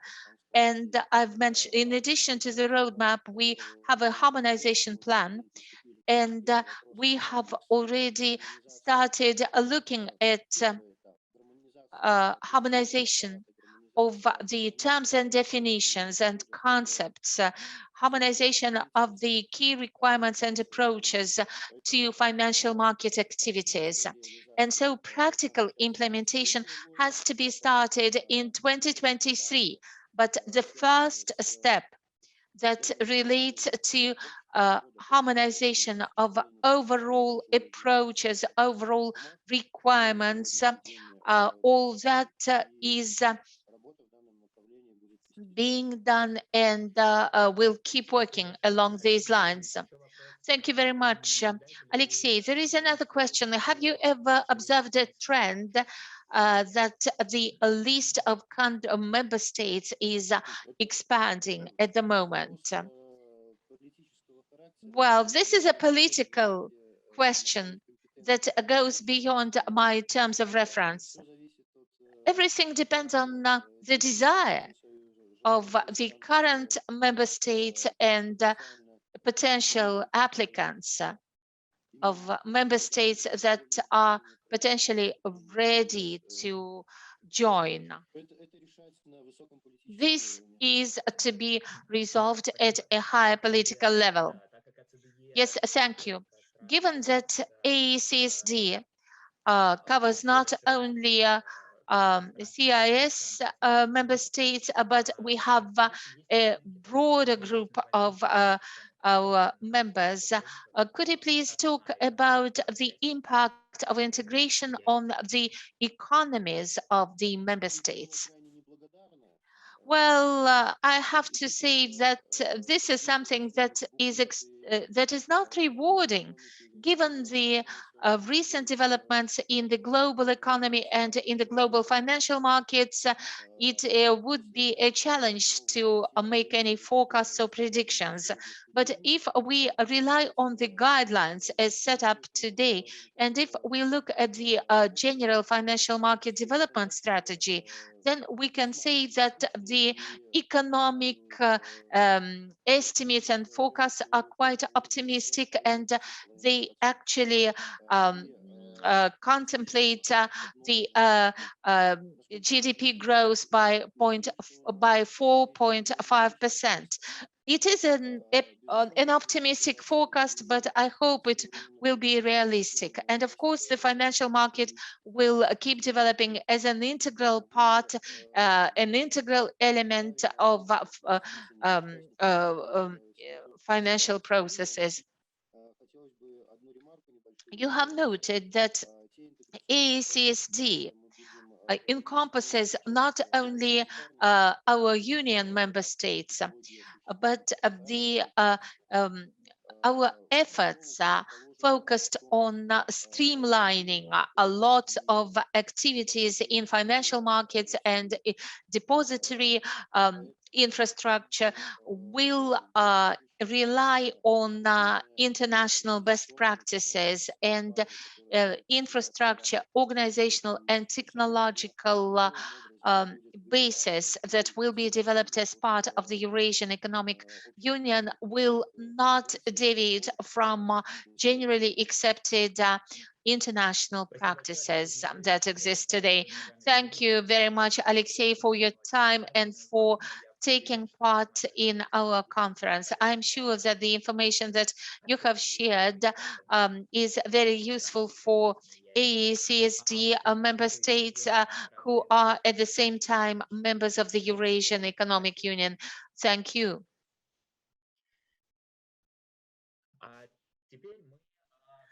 Now, we are turning to the next topic, and we'll hear about environmental, social, and corporate governance that is gaining more and more visibility and relevance, including companies in our segment. We have invited Konstantin Sarayan. Konstantin. Yes, thank you, Armana. Good afternoon, colleagues. I'm very happy to see all of you, though not face to face. And I agree with the previous speakers that we need to get together and we need to find a format so that we could at least shake hands or raise a toast, offer a toast, raise a glass, offer a toast. Given that my presentation is in English, and this topic contains a lot of English terms, with your permission, I'll speak English and I'll answer your questions even in Armenian if you want to. Yes, okay. Will you share your presentation? Yes, of course. Right now. Итак, дамы и господа, как in English, and so when it comes to ESG, when I've started preparing this presentation, I thought that probably it should be narrowed to the area where we are operating, I mean capital markets, and especially the infrastructures itself. Because if we are going to cover the ESG, entire ESG, that will require too much time, and I don't want to take too much time from your side. So, as Arman already presented, I'm Konstantin Saroyan. I'm a Secretary General of the Federation of Euro-Asian Stock Exchanges.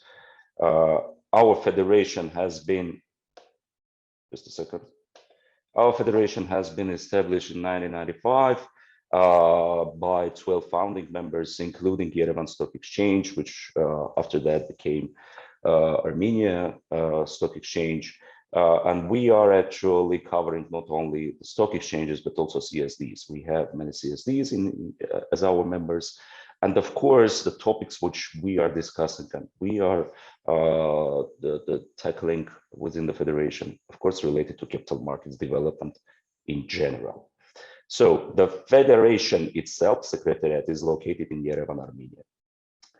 Now to the ESG. Just be on the same page. I don't want to teach you. I just want to share some thoughts with you, and of course the position what we have within the federation and globally with you. So that's why, just to be on the same page, how the ESG topic came up and why is now a burning topic worldwide. So by UN, it has been defined 17 Sustainable Development Goals. And based on that, there has been separated 3 elements: environmental, social, governance, which the abbreviation of that is ESG. I believe that most of you knows what it means. And so each of the area is covering the relevant relevant aspect of this direction. But you can find it here. So in my presentation, I have presented that. I don't want to stay on that. But please bear in mind that when we are talking about environmental social governance, before, usually we have been focusing on the social, for example, social corporate responsibility or corporate governance issues. And recently, the environmental issue became more and more actual and more important for entire world. So why we need ESG? So when it comes to the social and governance, especially corporate governance, there is no doubt that we need corporate governance in any company, despite the fact whether it is a public company or a private company, whether it is stock exchange or a central depository. Corporate governance we need in every organization. So when it comes to the social, of course, any company should take the social responsibility toward stakeholders, toward community, and just the society.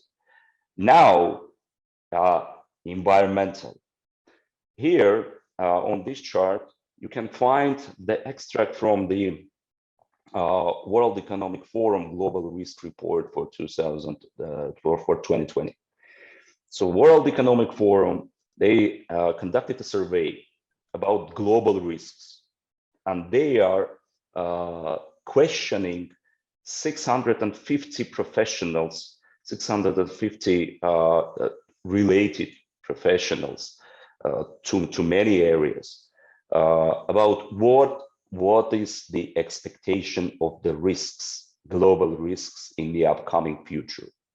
And you can see here, these green bullets are related to the environmental issues.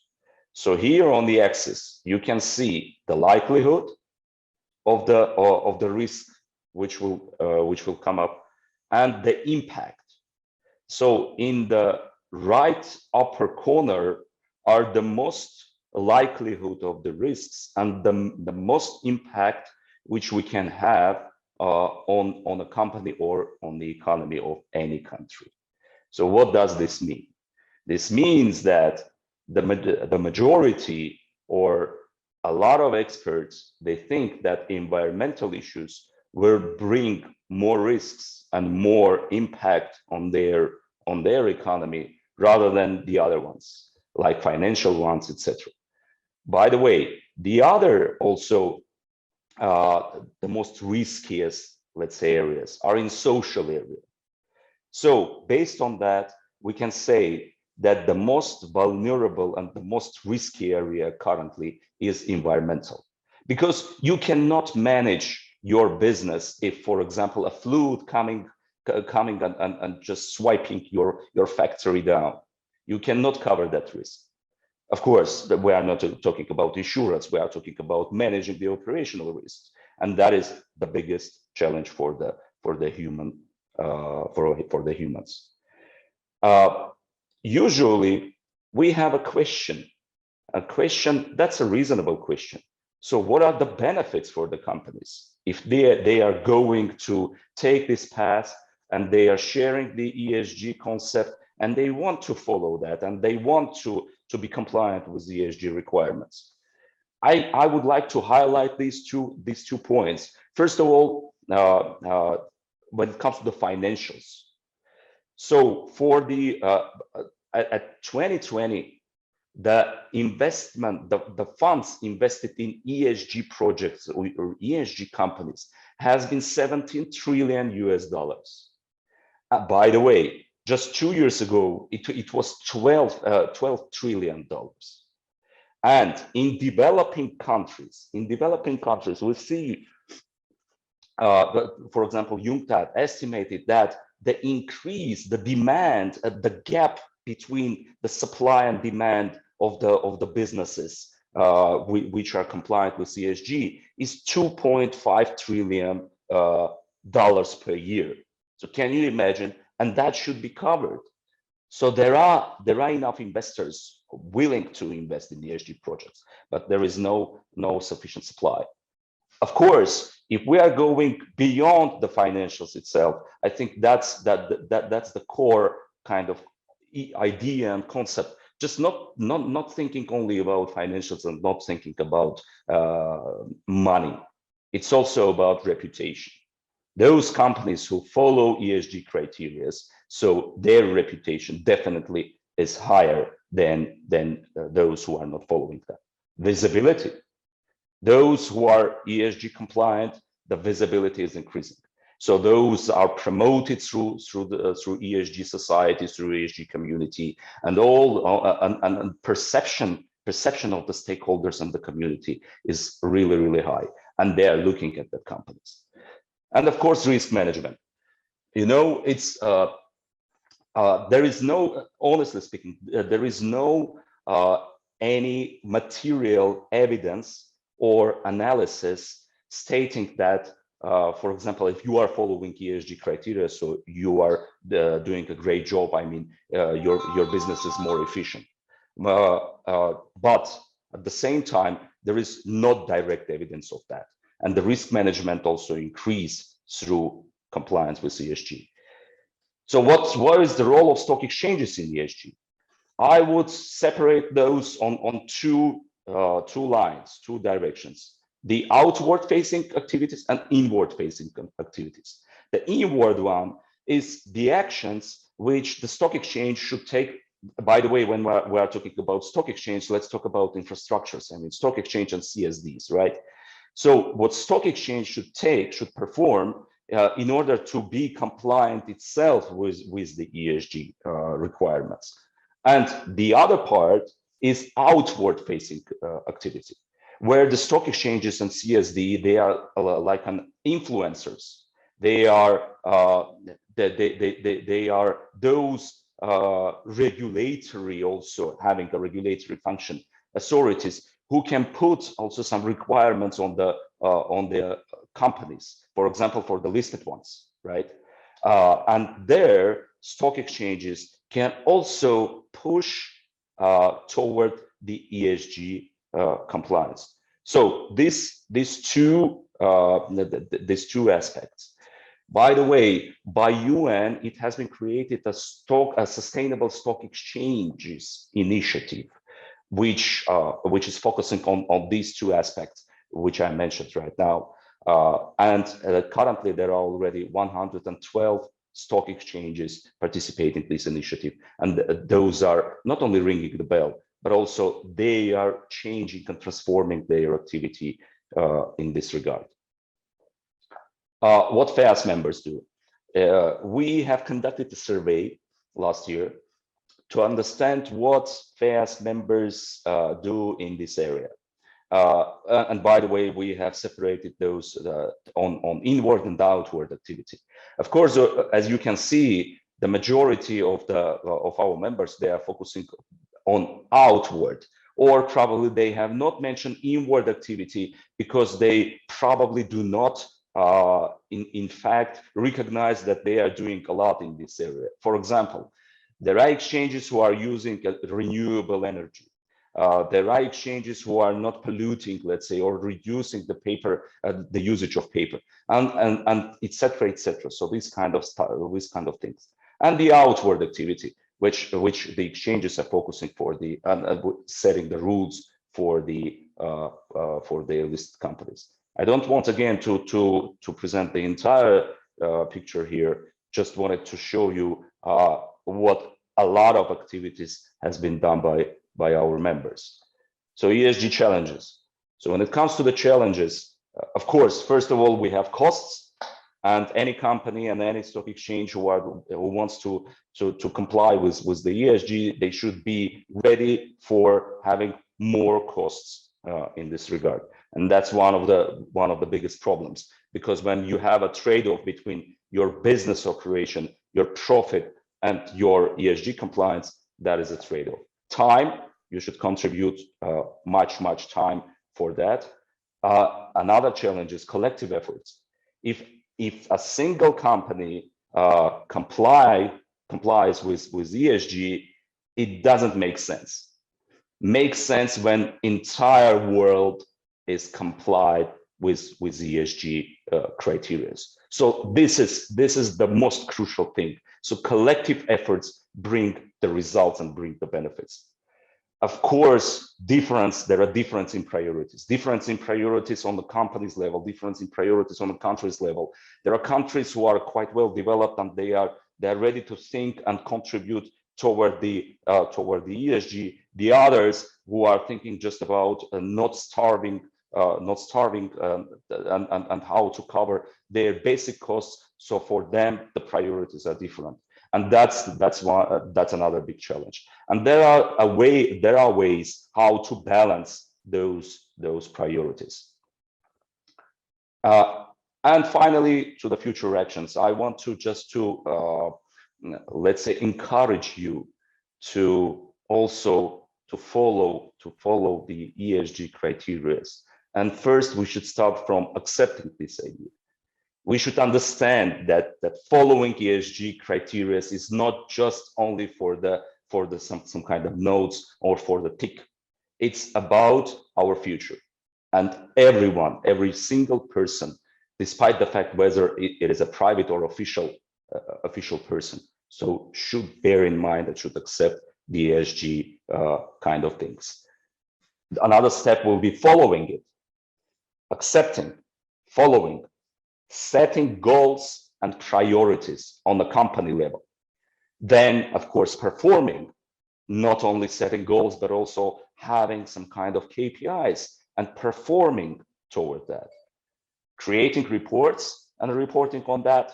And many of our exchanges, they are already reporting according to ESG standards. And the final step, convincing others, convincing colleagues, friends, the companies, partners, counterparties, etc. Everyone, convincing them. So this is my message. Let's follow ESG criteria collectively, together, and we will have better future and less risky. Thank you so much. Константин, спасибо большое за Thank you very much, Konstantin, for very appropriate information. I am sure that awareness of this agenda is extremely important for all, including the participants of our event. Can you say whether there is any significant impact of ESG compliance on investment rating and investment decisions? Again, we are looking at outward activities. We are talking about listed companies, right? We are not talking about stock exchanges.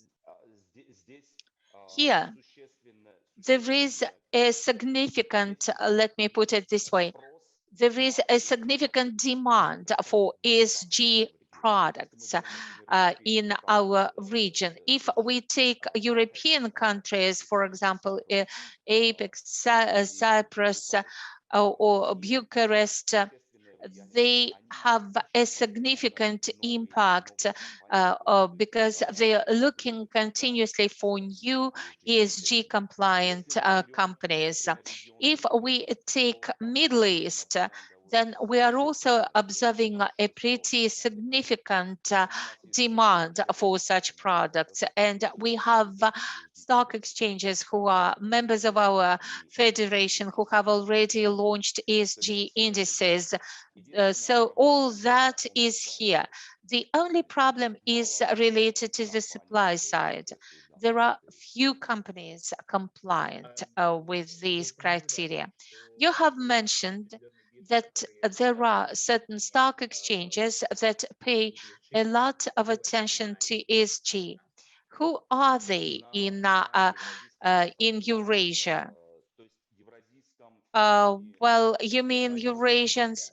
I mean, for example, participants of the Eurasian space. If we're taking Europe and Asia, then I can say that European countries have their own specific regulations for listed companies and for stock exchanges.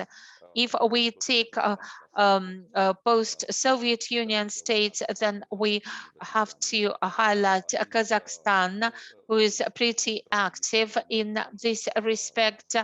The Baltic states have NASDAQ, and they have similar regulations, and there is a lot of focus on it. And there are countries, given that there are differences in priorities, there are countries where the basic problem is not to find ESG projects, but to have listed companies, and all that leads to this disbalance. Another question: is ESG a modern trend or our bright future? This is the guaranteed future. It is not a must that it would be bright, because we have a choice either to have future in about 100 or 200 years, or to have no future. So it is not a trend, I should say. It is something mandatory. There is a very important task for regulators. Is there any requirement on the part of and expectations from regulators to enhance their requirements? No doubt about it. Hello, do you hear me? Yes, we do. All is fine. Okay. No doubt about it. For regulators, there are certain requirements and recommendations as to what regulators are supposed to do. I have not mentioned this topic because it is a separate vector, but there is such an element there. What regulators have to do, what specific steps they have to do with respect to regulated entities, stock exchanges, and depositories. And of course, the regulator has to comply, has to make sure that it imposes regulations. Thank you very much for very useful information, for joining us and for sharing. And we do hope that we'll see you, and I'm confident that we'll see you. We wish you every success. See you next time. Colleagues, we are turning to the next topic, and the next topic that we're going to discuss is the development of collective investments and the role of depositories. The first speaker will be Tigran Petrosyan, the Deputy CEO of the Armenian Pension Fund. Tigran, do you hear? If possible, can you speak louder? Will you share your screen?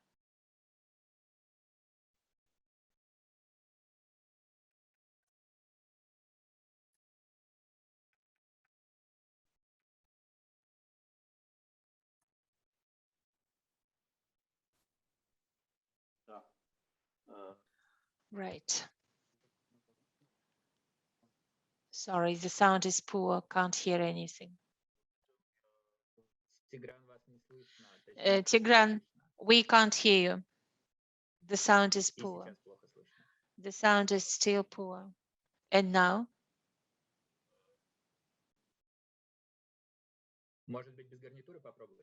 Maybe you will try to speak without your headset. And now?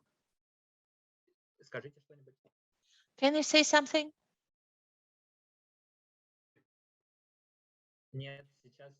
No. The sound is lost.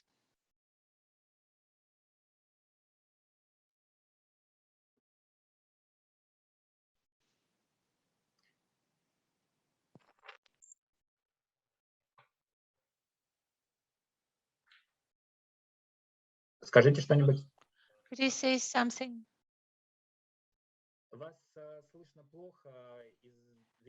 We can't hear you well. It seems that your headset is actually malfunctioning. Maybe we'll turn to the next presenter and come back to you in about 15-20 minutes. Okay, thank you. Dear colleagues, this is an online conference. There may be some technical challenges. If our colleagues from the Korean Central Depository are ready, we can turn to you.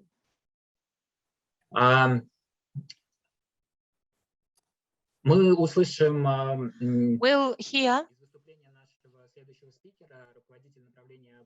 from our speaker, who is from the Korean Central Depository, head of asset management, Mr. Janwoo Chang. Okay, I can do it now. So from now, I'll start. Yes, thank you so much for your readiness. Thank you very much for your readiness.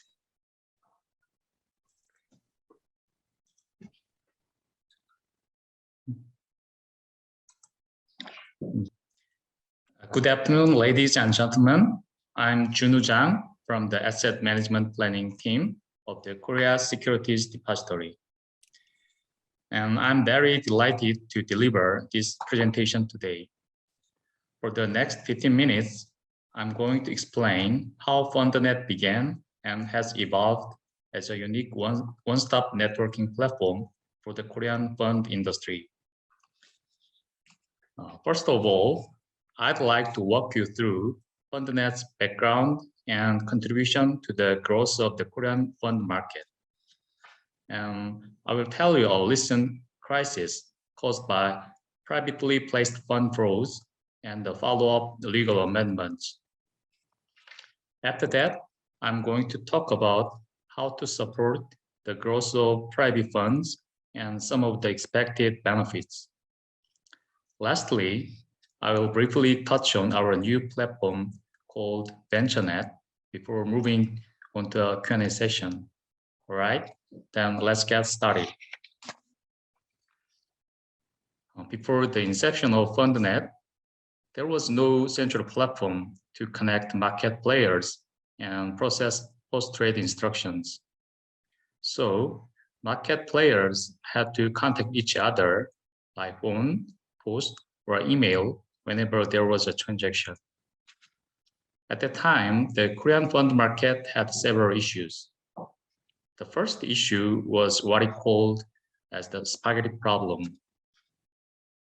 Back then, the numerous contacts between market players were mixed up like noodles, which often brought about delays, mistakes, and failures in the market. However, what made matters worse was the backlog in the back office. The heavy reliance on manual operations eventually led to a paper crisis. In addition, there were too many regulations that simply caused confusion and disorder in the market. But after FundNet was launched, the messy links between market players have been much streamlined, and the post-trade processes are now fully automated in compliance with simple standards. The savings in time and cost have affected the Korean fund market positively. Now the market is way more efficient with fewer operational risks, higher reliability, and transparency. Now let me give you more details about the contribution of FundNet to market. We offer the following services both in the primary and secondary market. The subscription and redemption services we provide are the core of the primary market. We also support the secondary market with various services, including trade confirmation, delivery of instruction, DVP settlement, and fund-by-fund deposit.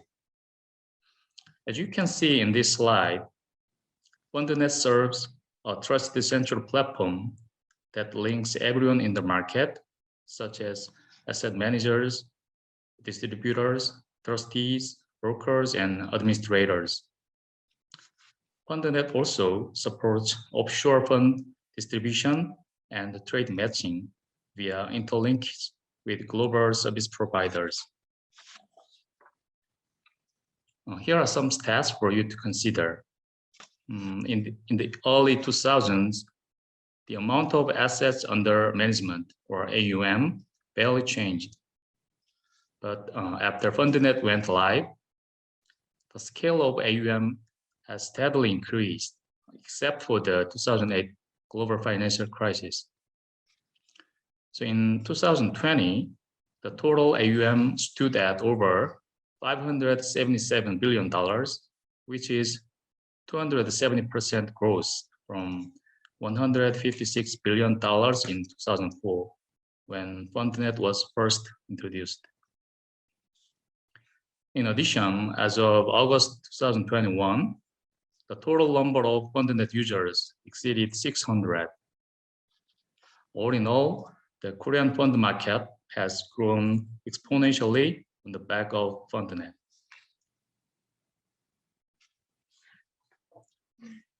The AUM of private funds has sharply increased since 2016 because of the regulations on asset managers and market expansion.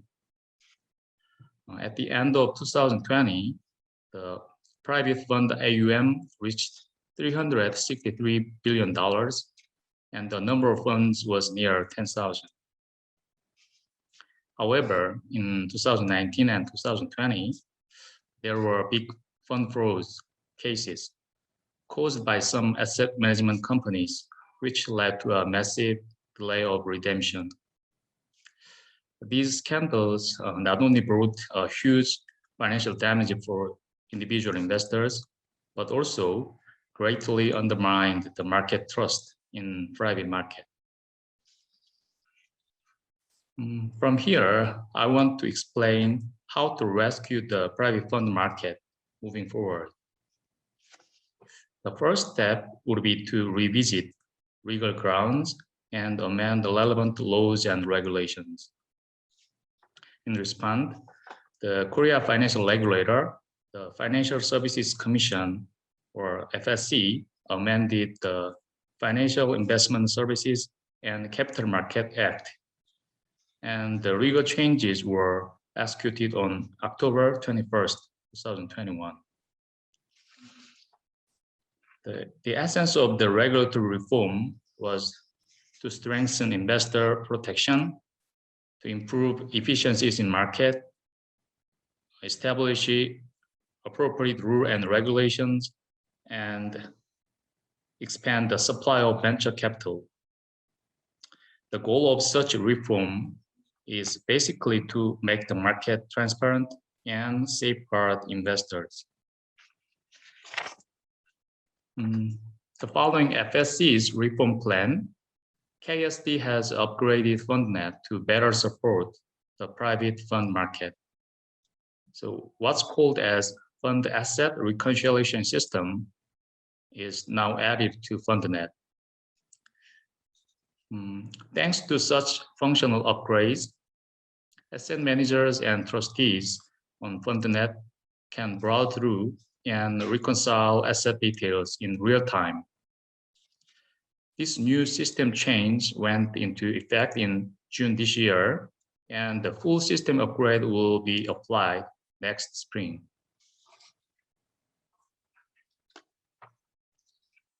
Our preventive measures against fund scams will create several benefits for the customers, market, and policymakers.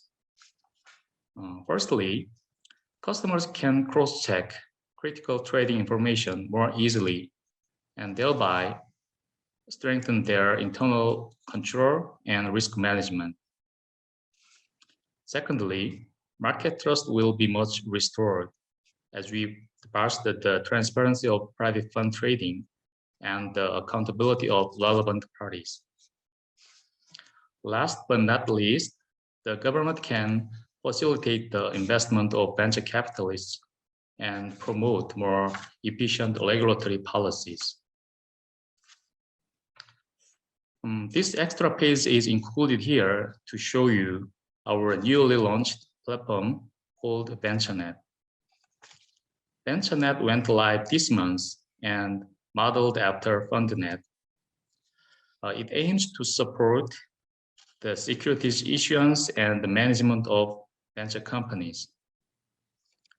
VentureNet will make the venture capital market much more efficient and transparent by directly connecting venture companies. Thriving with the VC industry, we hope VentureNet will establish itself as another central innovative financial platform. Unfortunately, this brings us to the end of my presentation. Thank you for your attention. And do you have any questions?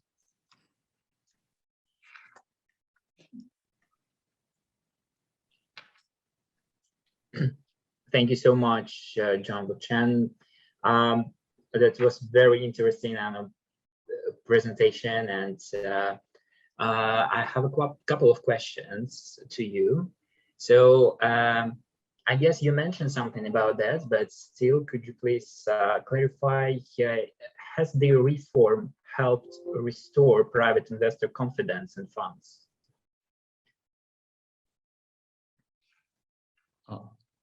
Excuse me, so you mentioned how we restored the market trust in private fund?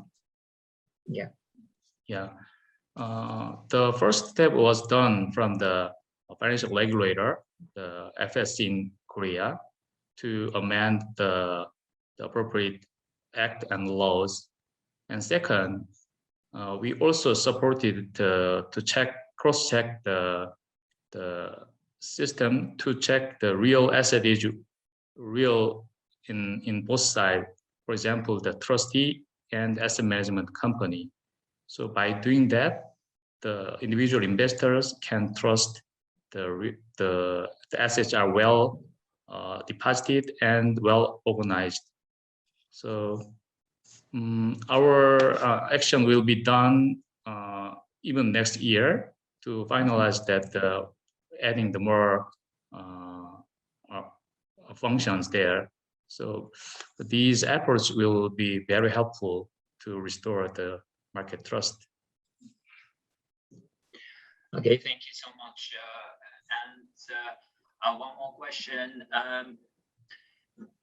Is it obligatory by law to have this single platform that you have, and for all the participants and intermediaries to connect to this platform? So are you the single provider of this kind of services on the market? Yes, exactly. So FundNet is a very strong, unique single platform. So we want to add more functions on this kind of this single platform. It seems like kind of good highway. It be very helpful for the market players as well. All right. So yes, it makes much easier for all the intermediaries, I mean asset managers, etc., to connect to one single platform if it's established by law. So it is much easier. Yeah. Yeah. So well done, and thank you very much for your time and joining us, and we hope to see you on our next event. So thank you very much. See you soon. Okay, thank you. Thank you for listening. Thank you. Colleagues, and we are going back to Tigran Petrosyan from the Armenian Central Depository. Tigran, are you online? Do you hear me now? Yes, we do. The sound is great and we can see you well. Thank you very much. Sorry for the technical problems, and I hope there will be no further glitches and I'll be able to quietly present the reforms that have been implemented in Armenia recently. And I'll talk about a reform that we believe to be one of the most important. This is the pension system reform. Tigran, if necessary, you can share your slides. Yes, of course.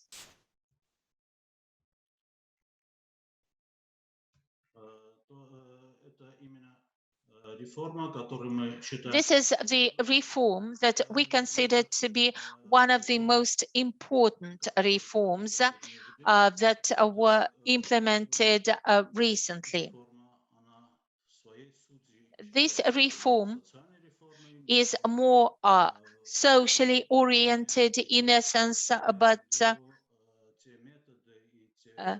given the methods and the approach that was selected in Armenia, it is also considered to be a financial reform. That's why there is an important role played in this reform by the Central Depository of Armenia that played an active role from the very start of the reform. And I'll try to be brief to present the results of the reform that has been ongoing for a pretty short time period. I'd like to actually share some of the achievements made. The reform, the discussion of the need for this reform was started as early as in 2008, when there was a political decision made to reform the pension system. We all know, and there is of this problem that is being faced by all countries, the demographic problem that forces all of us to think about the pension plans that we have and the need to reform them. In Armenia, there was a decision made to create a cumulative pension system that was added to the distribution system. This was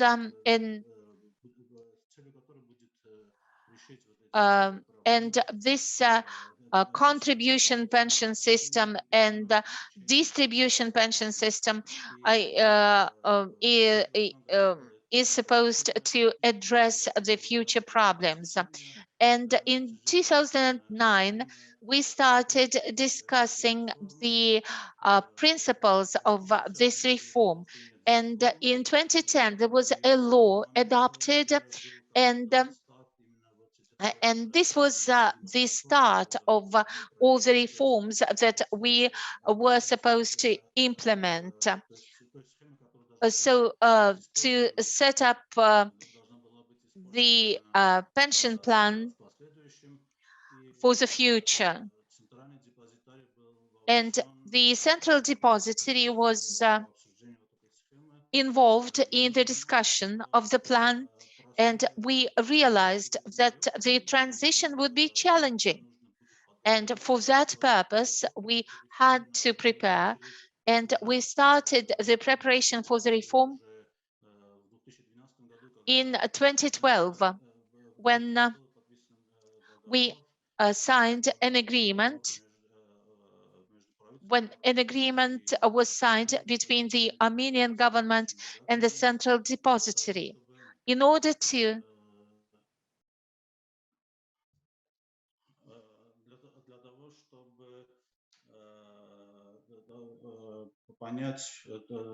understand the technical solutions that we had to develop. The technical solution had to ensure the success of the reform. The technical solution was centralized, and it had to put together all the stakeholders, all the reform stakeholders, and this was the point in time when we started developing the technical solutions that I'll talk about later on. And as early as in 2014, the technical solution was in place, was ready, and the reform was put into practice, and in 2014 the contributions began to be to individual accounts began to be made. Of course, there was some resistance, and there were certain processes that required revisions to the law before all the modules of the system were put into full force and effect, and that caused some delays. But the final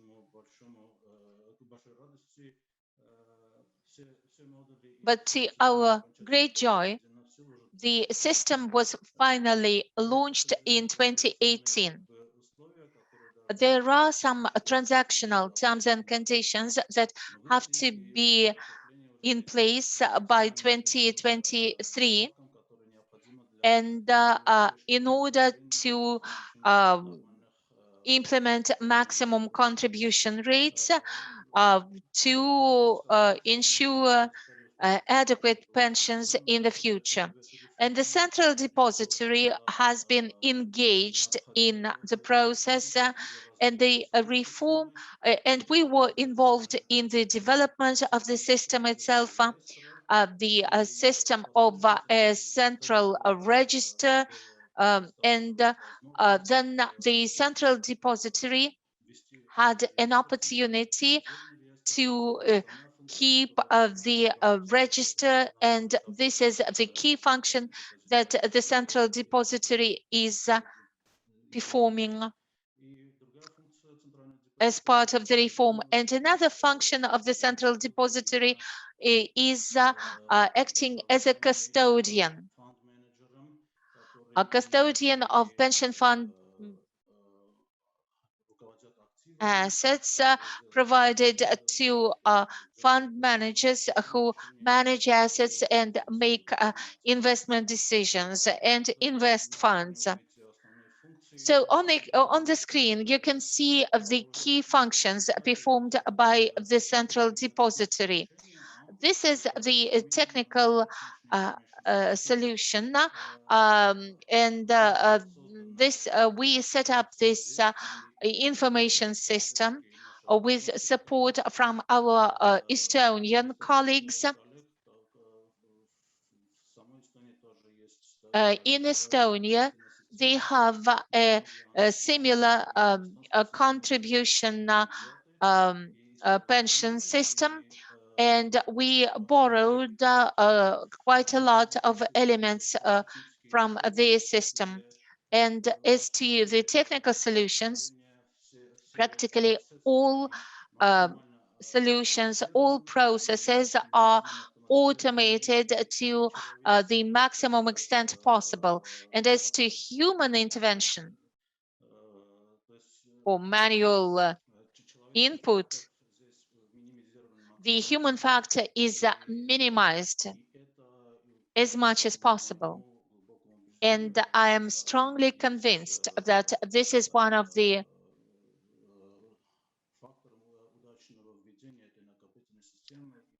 factors behind a successful launch of this contribution pension system. And during the period of since the launch of this system, keeping the register proved to be efficient, and we continue improving its efficiency. And if you look at the bottom, ATM, mobile banking, we use these channels in addition to my account, when the participants of the system can enter their personal accounts and see everything that relates to contributions and collect information. So it is possible to collect information and control the accounts, and the opportunities are increasing day to day. If you remember, Levon yesterday also mentioned that we are working with almost 10 banks who provide this opportunity via their online banking services for their clients to get information on their bank on their account balances and transactions, and they can manage their accounts with the help of our account operators who help us contact with our participants. And fund managers play their own role roles and have access to our system to get reports required by law. Of course, our participants' details are not disclosed to fund managers, but they have opportunities to get information about the age and the gender of our participants and the categories of such participants for them to conduct their marketing activities and campaigns to attract new participants. And we have two fund managers, pension fund managers, who manage 6 funds. Each fund manager has 3 funds. And on top, you can see government institutions who provide information support for the system to run smoothly, and all that is done automatically. All personal details of the participants are received from the population registry. This is the register of Armenian population that we get personal data from. We get information from tax authorities about accruals and about the funds transferred to the state tax authorities who do reconciliation and looking at the money received and information provided, and all that is sent to the central, all the data sent to the central depository for data processing. And the Minister of Finance, Treasury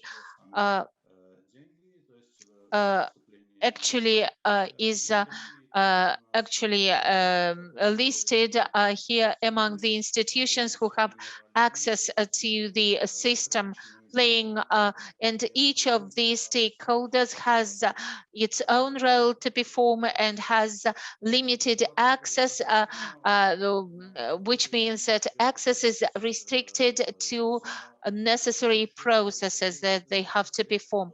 Almost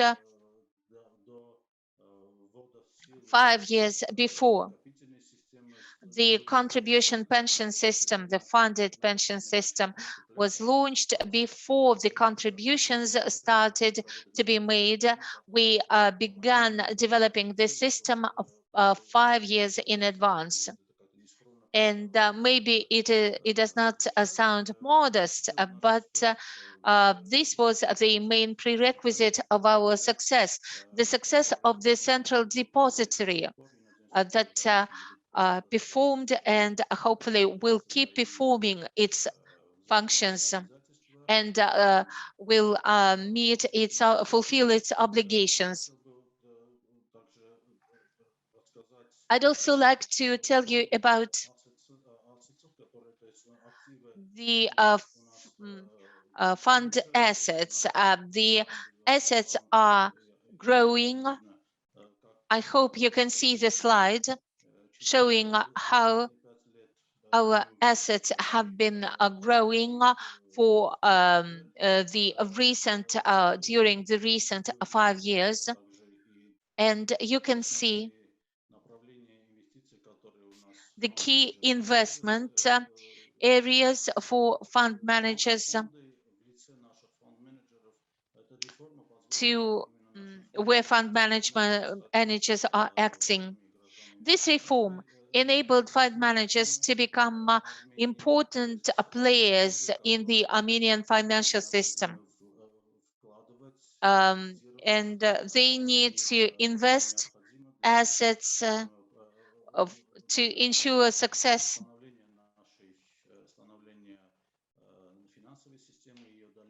of our financial system and its future development. And as I've said, the significance is growing and they acquire more significance as important players in the financial system. And looking at the slide, you can see that the numbers are quite representative. If you look at government bonds, investments, and you will see that pension funds account for more than 13% of government bond investments. And you can see the dynamics and how the share of pension funds in such investments is increasing. And you can also see the GDP to NAV, and you can see this relation between them.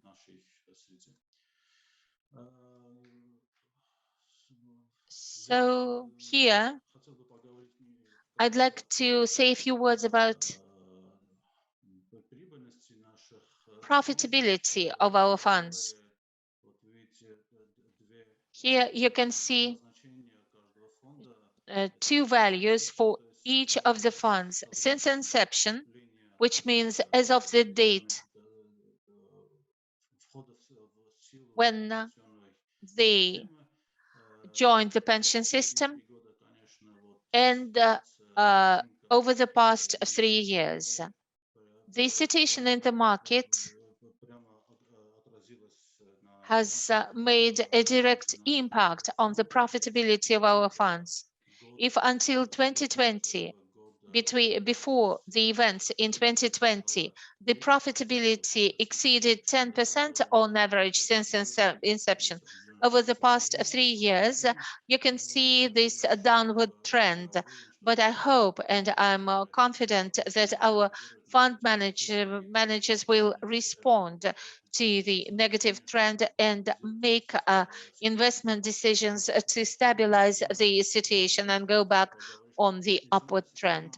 What is important is that the pension system also had another goal, if I may put it this way, financial education, financial awareness of our population.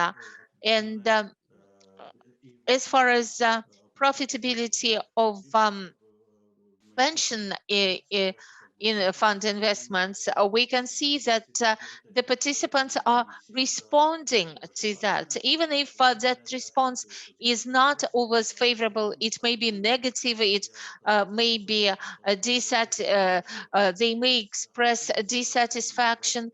But I take a philosophical attitude because this activity is an encouraging factor, even the discontent, because it is a sign of interest. It is a sign of the fact that the participants of the pension system require the asset managers to meet the expectations.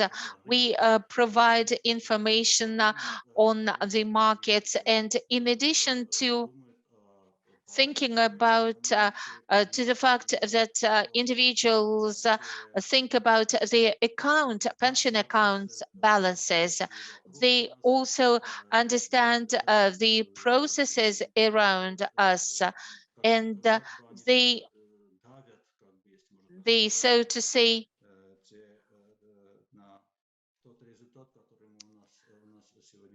they, so to say, make a positive impact on our current results, because financial awareness is in improving, and in parallel, we set a certain goals that are being addressed, and we do hope that that the reform would have a positive effect on the overall Armenian financial market. Thank you. If you have any questions, I'll be happy to take them. Thank you very much, Tigran, for your very informative presentation. It is indeed a very interesting experience as far as the pension reform is concerned and the platform that you created.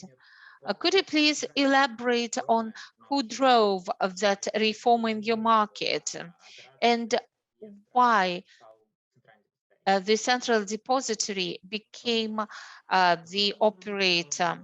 The driver of the reform was the demographic change that is currently ongoing in the market. On the other hand,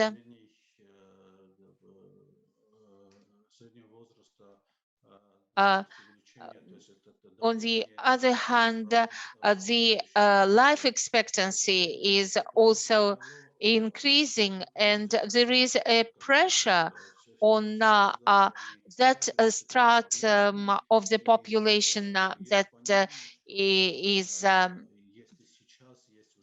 currently working. And we understand that these problems will keep exacerbating. And actually, this is why we started the reform. The reason why it is the central depository became acquired its role. This is because of our experience, and we with securities and our experience and our cooperation with the Estonian Central Depository had a positive impact on us, and that there was a certain transactional period when we, as a central depository, acquired this opportunity to be involved at the earliest stage of the reform. The company that developed the system was named Ambis, and actually the method, the work method that was adopted, and I believe the good working method that was adopted by the central depository demonstrated to the government that the central depository performed its functions, and not only performed its function, but was proactive and was making certain steps to improve the engagement of all of the stakeholders. And as I've said, we are working to automate all the processes. We are granting more and more opportunities to all the participants to manage their accounts. And actually, it is not using modern technologies and gadgets, they are able to do everything which is necessary. And actually, there is this commitment engagement commitment, and we are working to ensure this engagement of all the stakeholders. And I think that generally this made a positive impact on our reputation as the central depository, and judging by the feedback, we are viewed as an organization that people can deal with. Thank you, Tigran. Thank you for sharing the experience gained by the Armenian Central Depository. It's impressive, and I'm sure that it has been useful to the colleagues and to the audience. Thank you very much, and see you next time. Thank you, Arman. Goodbye. Now, dear friends, this is where our conference is coming to a close.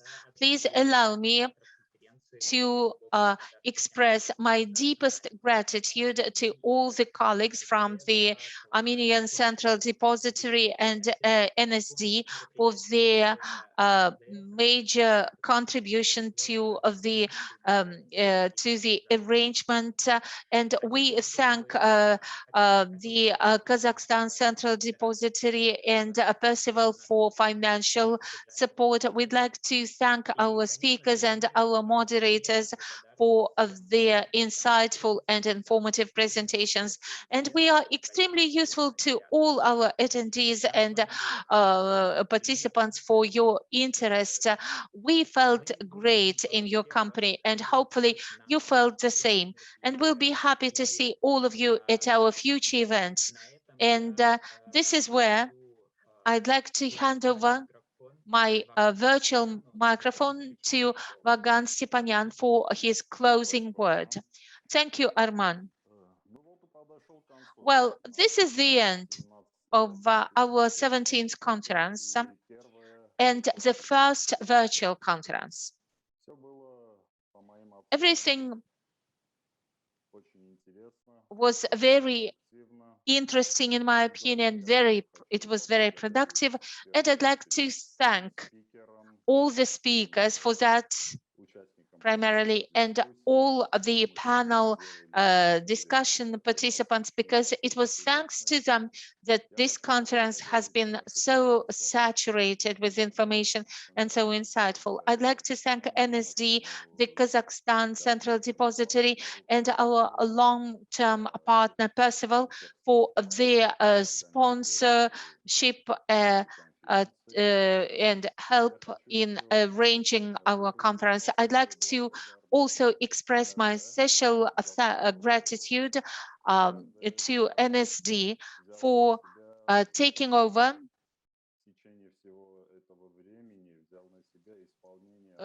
the function of the secretary of our association throughout the entire time period. And I'd like to thank the secretariat, Arman and his team, for all of their hard work and for everything that has been done by you to arrange our first virtual conference. And I'd like to also extend my special thanks to our team, to the Armenian Central Depository team that has been working together with you to make arrangements during this period. And let's hope that next year we'll manage to get together here in our hospitable Armenia, a warm and a sunny sun, to discuss our agenda and to have opportunities for face-to-face communication, to have hearty meals, etc. So we are looking forward to hosting you in Armenia next year. Thank you very much once again. Goodbye. Thank you, Vagan. And dear guests, if you would like to, if you have a desire to communicate with your colleagues, we invite you to our breakout rooms. We have arranged 2 rooms, a Russian language room and an English language room. But of course, you can join any room you would like to talk to colleagues, to discuss the results of the conference, and to have an informal chat. Thank you very much. See you in the breakout rooms. See you next time.